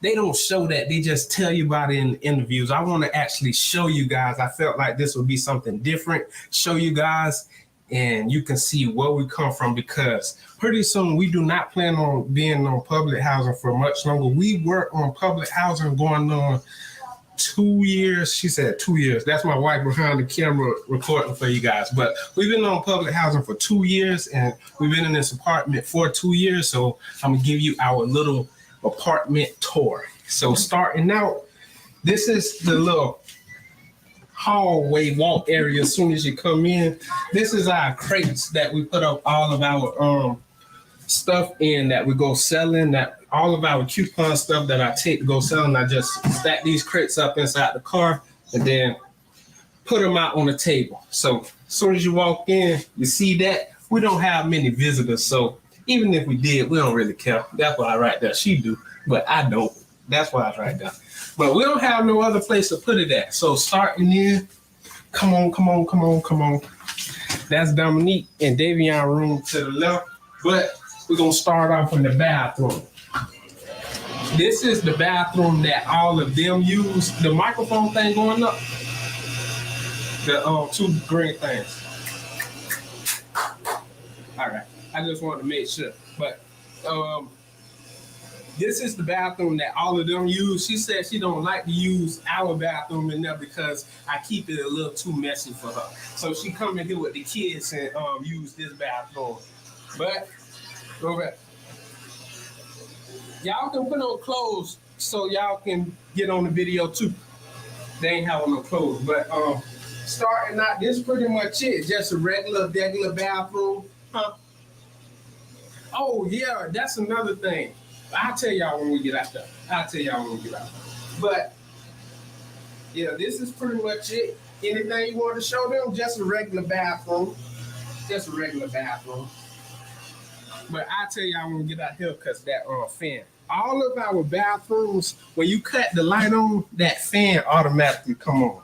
But as you seen in the bathroom, there are rails in the bathroom. They gave us a handicap apartment. It was pretty much whatever's available. And when they call you, you wait on the waiting list. Whatever's available, and they call you and say, hey, we have an apartment ready. If you don't take that apartment, somebody gonna get the apartment and you gonna be out of luck because, am I right? You can't, if you don't accept the apartment, you can't get no apartment at all. So we had to accept this, and that's why all the countertops and all this stuff is lower too. Yeah, I know the typewriter is. We just had to get this apartment. Like my cousin them, they stay over here as well, and they countertop like way up here. These, I always have problems. Like I just washed the dishes just now before we started this video. I don't care. She put it that this tiaras. That's tiaras. But when we when I watch this is because I'm taller than my wife. These, because they handicapped, they have to be handicap accessible, so they have to be lower. Every time I wash the dishes, you see how high I am? I have to bend down just to clean the dishes, and my back be killing me. I got in a car accident already, and my back already be hurting from that. So we just have to deal with these handicap accessible, this apartment, because if we wouldn't have got this, we would have been out of luck. So working, we want to go in Dominique the room. Why his clothes? Wait, we'll hold off on that. Davion, put on some shorts, Davion. He got on socks. You don't need socks. Just put on clothes. So we'll work our way. This is the kitchen. You can see the whole kitchen. Mm-hmm. This is our kitchen over here. It don't have an island. All the other apartments in here has an island. This doesn't have an island because it's handicap accessible. Talk. Yeah, what? The short top and dressing. All right. So we don't. They dropped that change thing, but we don't have an island because it's handicap accessible. So this is it, and this is our dining room table. We put it in the kitchen, make it like we have an island. And this is my workstation. This is what I use to edit the videos. I play Fortnite, all that on here. Oh, and that's my mouse pad. But over here we have like a computer desk. We don't have a computer chair, so I don't use this end. I don't like to have my back turned from the front door, all that. So I like to be right there. So that's why I don't use that. We just use this pretty much as storage. This, I just put a whole bunch of like just stuff that I don't use often. I just throw it in there. Like I have watches. It's supposed to be like for the stuff like for the computers. Well, I don't use it for files. I use this for my files. So all my tax stuff, all the stuff that I use for YouTube that we pay for, it all going up. But we have a printer over here as well. All right, so we got the desk area. Once it come right here, this thing always coming out. I don't know why. See, it always come out. It's like it's not tall enough. This is our little storage area right here. Keep our selling tables right there, what we use to sell. And just chairs, my fishing poles. I do, for y'all who don't know, I do like to fish. I just haven't been fishing in a while. I do like to fish. And then just the random stuff. That's a cricket. My mama bought this. Well, this my mama's. She gave it to Tiara. She said she'll get it to start using it because my mama never used it, and it's been in here ever since we got it from my her. laptop. We haven't used it at all. You see me pull up something Peppa Pig. Nope. If you look on my laptop, you'll see, and I made a mom shirt. I just got to get the stuff to the HTV stuff. Yeah, she be talking. She always gets stuff. She never want to throw stuff away, and she want to keep it. No, you. She always want to keep it and say, "Oh, we'll use this." Like we had this right here. This we did this wet head challenge, a wet head game on YouTube. We didn't have no more use for it. The kids always ask to play it, but I always say no. This been sitting up here forever, for about 2 years. Dominique asked a lot of times to play that, but I just said no. But this the cereal we got. It was a deal couponing. So we got a whole bunch of these cereal. We got most cereal at her mama's house. We just bring it over here as we eat them. And this from that infamous prank. Tell me, have y'all seen this video? If you haven't, go back and watch this prank. It's funny. And my auntie got injured. I don't like that part, but go watch the videos. I did like 2 or 3 of them. But coming on, we'll go back to Dominique's room. So in here, his room junkie, they always messing stuff up. My wife, she just came in here and cleaned up. Hey, y'all. They can see. What's wrong with you?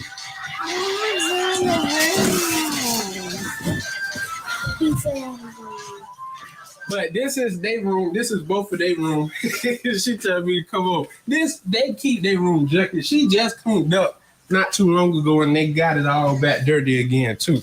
But they got bunk beds, but can't nobody sleep up top because there's too much junk there. This is our living room right here. Once you leave out of that hallway, come out, Dominique's room, the bathroom, and then kitchen, living room.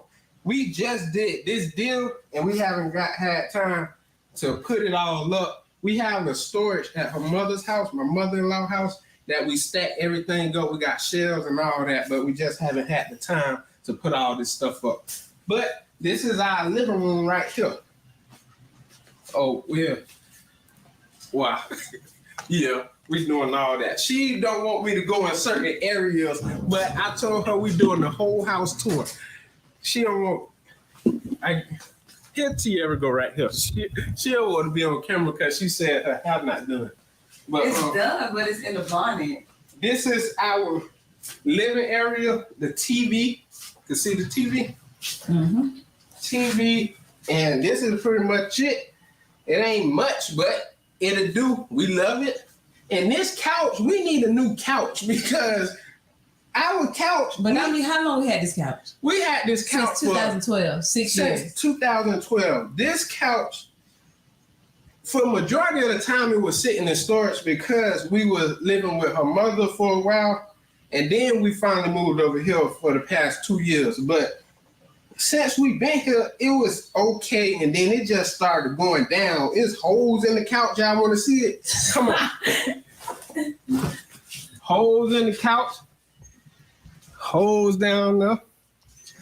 And then when you sit down, you can feel all the springs. Tiara embarrassed to show y'all this stuff. I'm not. I just want to show y'all where we come from. So when we do get that $1 million house, y'all will say, they came this far from public housing. They came this far from a couch with holes in it. Now they ain't got no holes in the couch. I'm going to show y'all everything. Yeah, we got holes in the couch, but all this we had for a while. I wish she didn't have. Take it off so they can see you. But oh, this is more coupon and stuff that we got right there. I think all this come from either CVS or Walgreens when they have they 90% off sale for the what you doing? What? I'm being in vlog too. You want to be in the vlog? Come on. But this is what we got from CVS. I think like in the summertime, you way over there. No, I think like in the summertime, they be having all their toys and stuff on 90% off clearance. So we just rack up then and then we'll just resell it all. Tell them what that is, Dave.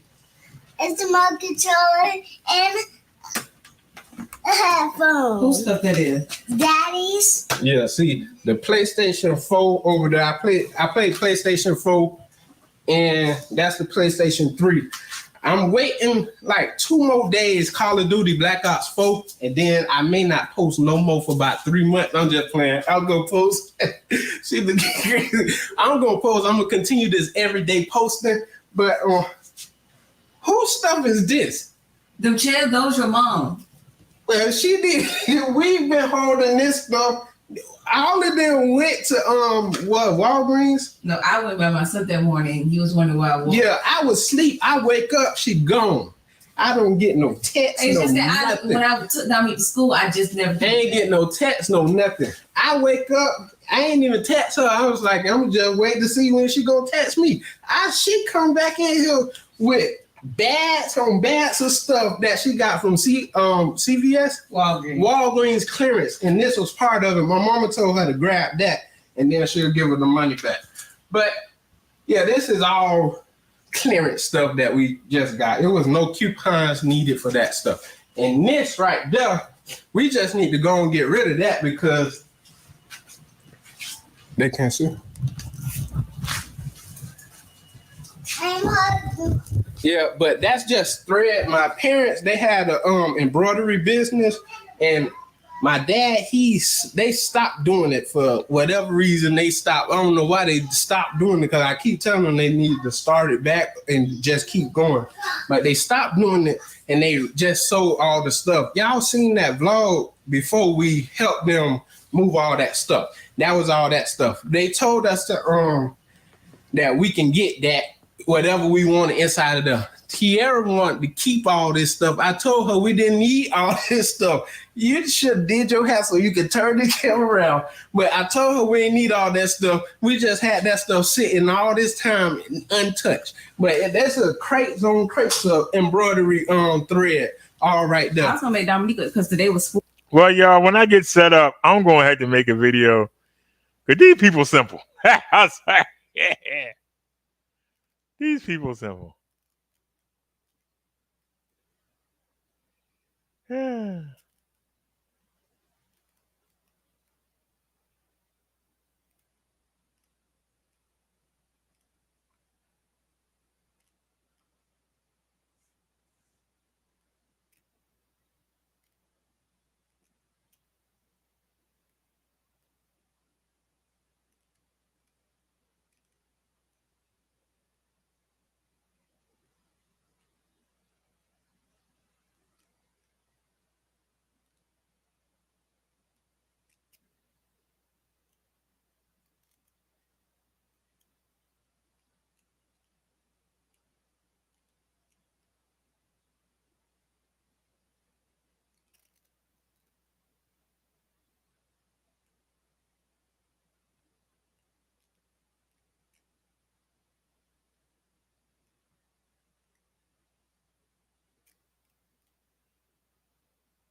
What?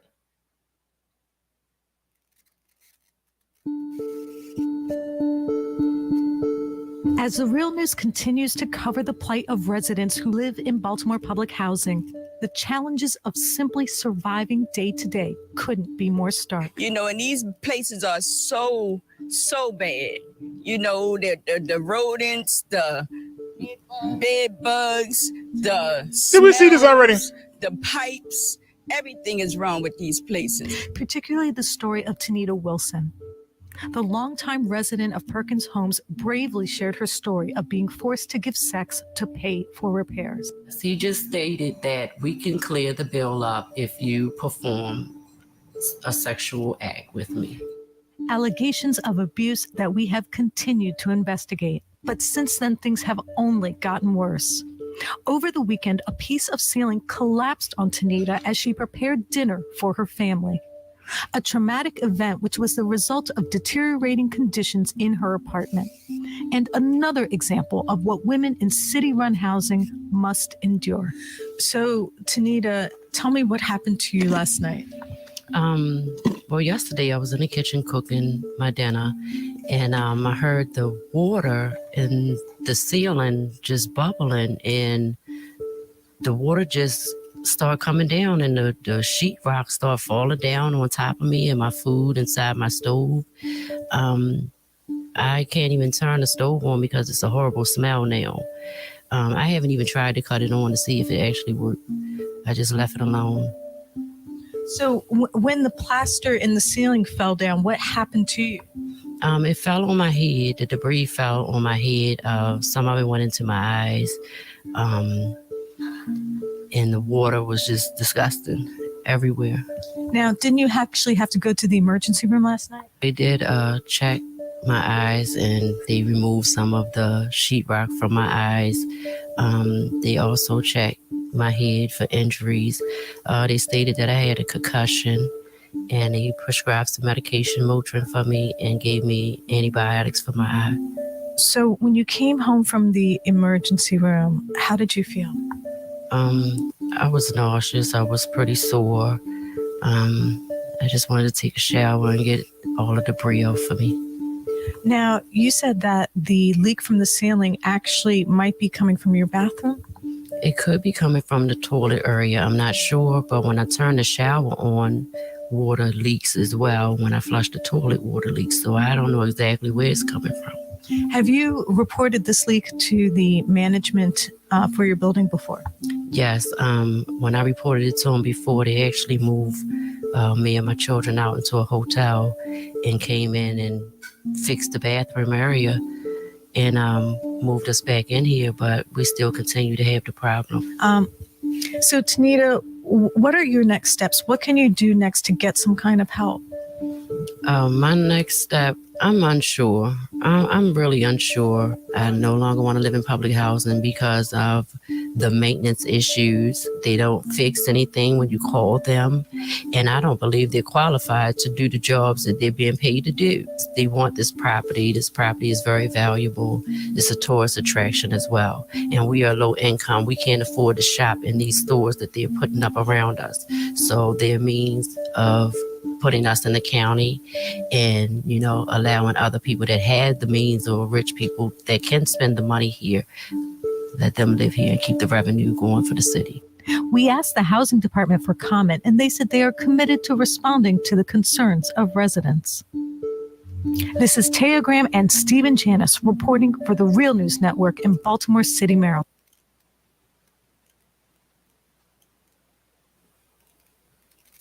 Saw a piece of our history came crashing down today in southeast Baltimore, and there will be more to follow. WMER2 News' Jeff Hager has more on the demolition of the Perkins Home public housing complex. Home to as many as 1,000 families, historic Perkins Homes is coming down, making way for a new redevelopment project. Now, y'all see the road right here? I was riding up the road that night that I took y'all here. And y'all see it's fenced off. We was on the other side, because there are the two schools I was telling you about. There's two schools back to back on that side of the street. And this is where we were riding up, and I wanted to show y'all the projects, but they tearing them down. So I didn't even know. I didn't even know that they had tore the projects down because I hadn't been down there.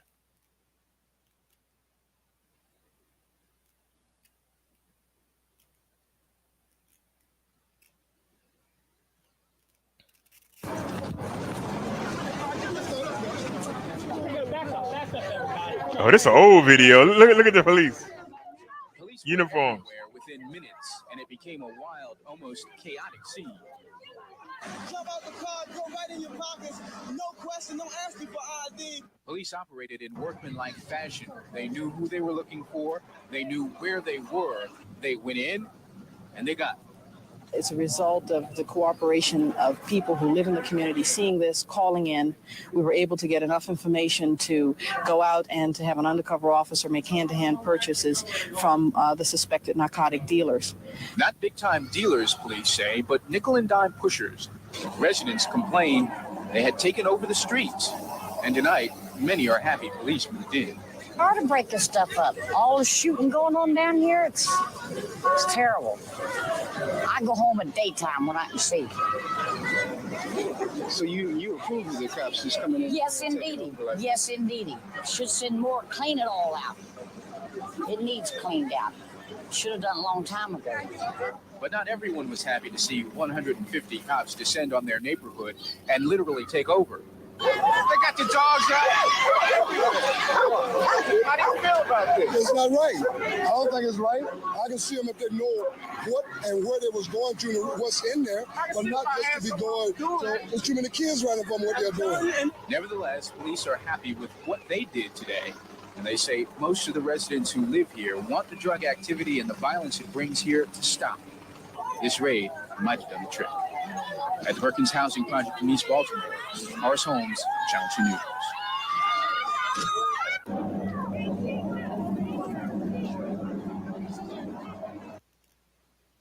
Believe it or not, somebody posted that 4 months ago. It's from 1985.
I can't find nothing on it.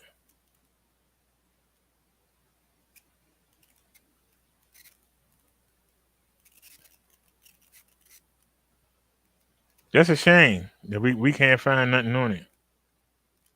All right, y'all. It'll be going on 4 hours. I hope y'all enjoyed the show today. And I hope that I answered some questions for some people. Some of y'all might not have even thought of what we were talking about today, but those of you that were here at the beginning, if you wasn't here, rewind back. I answered the question for our Bible study that we didn't have yesterday because of my news. That Tuesday, I'm going down.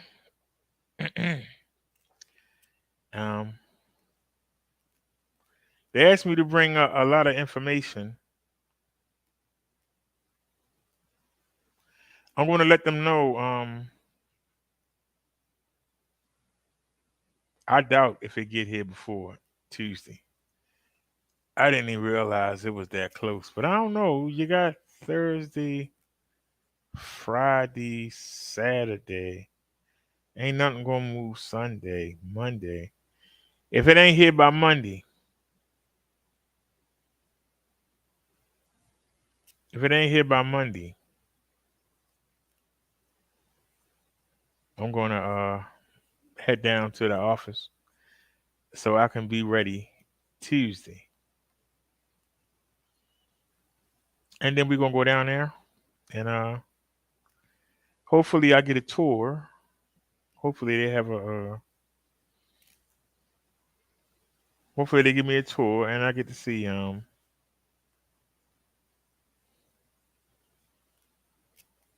like I said, I'm going to keep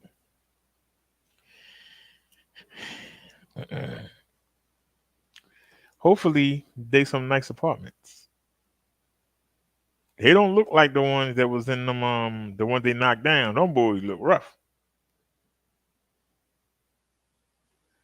But if it's a nice apartment, like good times, if it's a nice kitchen area, you got a little living room, dining room combination. You have a closet out in the living room. You have a bathroom, and you got a bedroom. I'll be good to go. We'll have to see. And then we'll have to see what my rent will be. Because it could be anywhere from as much as 200 to as low as 50. So we'll see. That right there would be that's the motivation. I'm almost paying 700 right now. So this will put some money back in my pocket. Much needed money back in my pocket. So that's the incentive. Right now, I'm spending 70% on rent. So sure would be nice to go down to 30%. Had to see what the 30%. When they say 30% of your income, is that your monthly income or is that your yearly income? Does anybody know? Is it your monthly income or is it your yearly income? Well, let me take a moment and do both. Let's take a moment and do both. Where's the calculator at? There it is, calculator. So let's do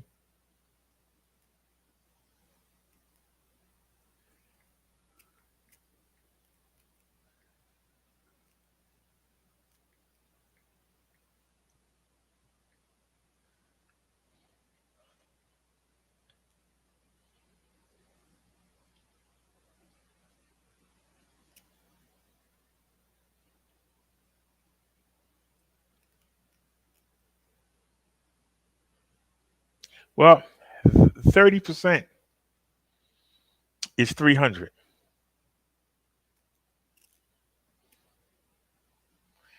I do it again to be sure. So that's probably where I'm going to wind up being around.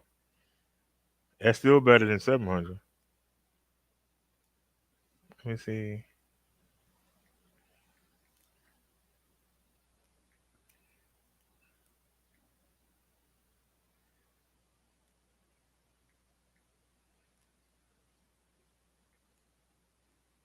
Yep. And now let's do it yearly.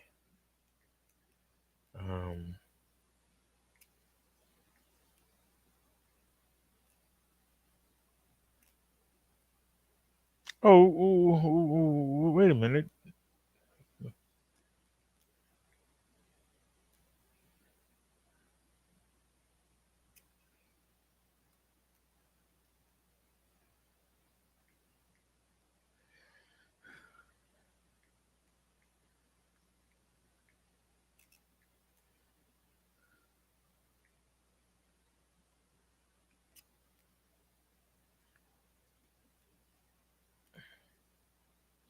Oh, they have it here. Hold on.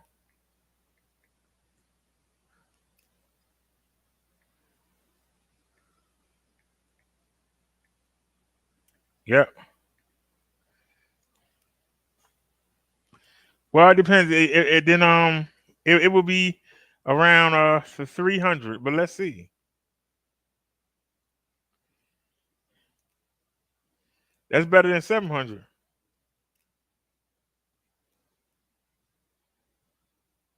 Tell you that right now. That's a lot better than 700. So we'll see what it is. But alrighty, y'all. It's 12:53. It's going on 1 a.m. Let me get out of here. I'll see y'all tomorrow. As Nia would say, see you soon. As Chun Li would say, don't leave home without the wash spray. And I say, I'll catch y'all tomorrow. Y'all have a great evening. Thanks for spending your evening with me.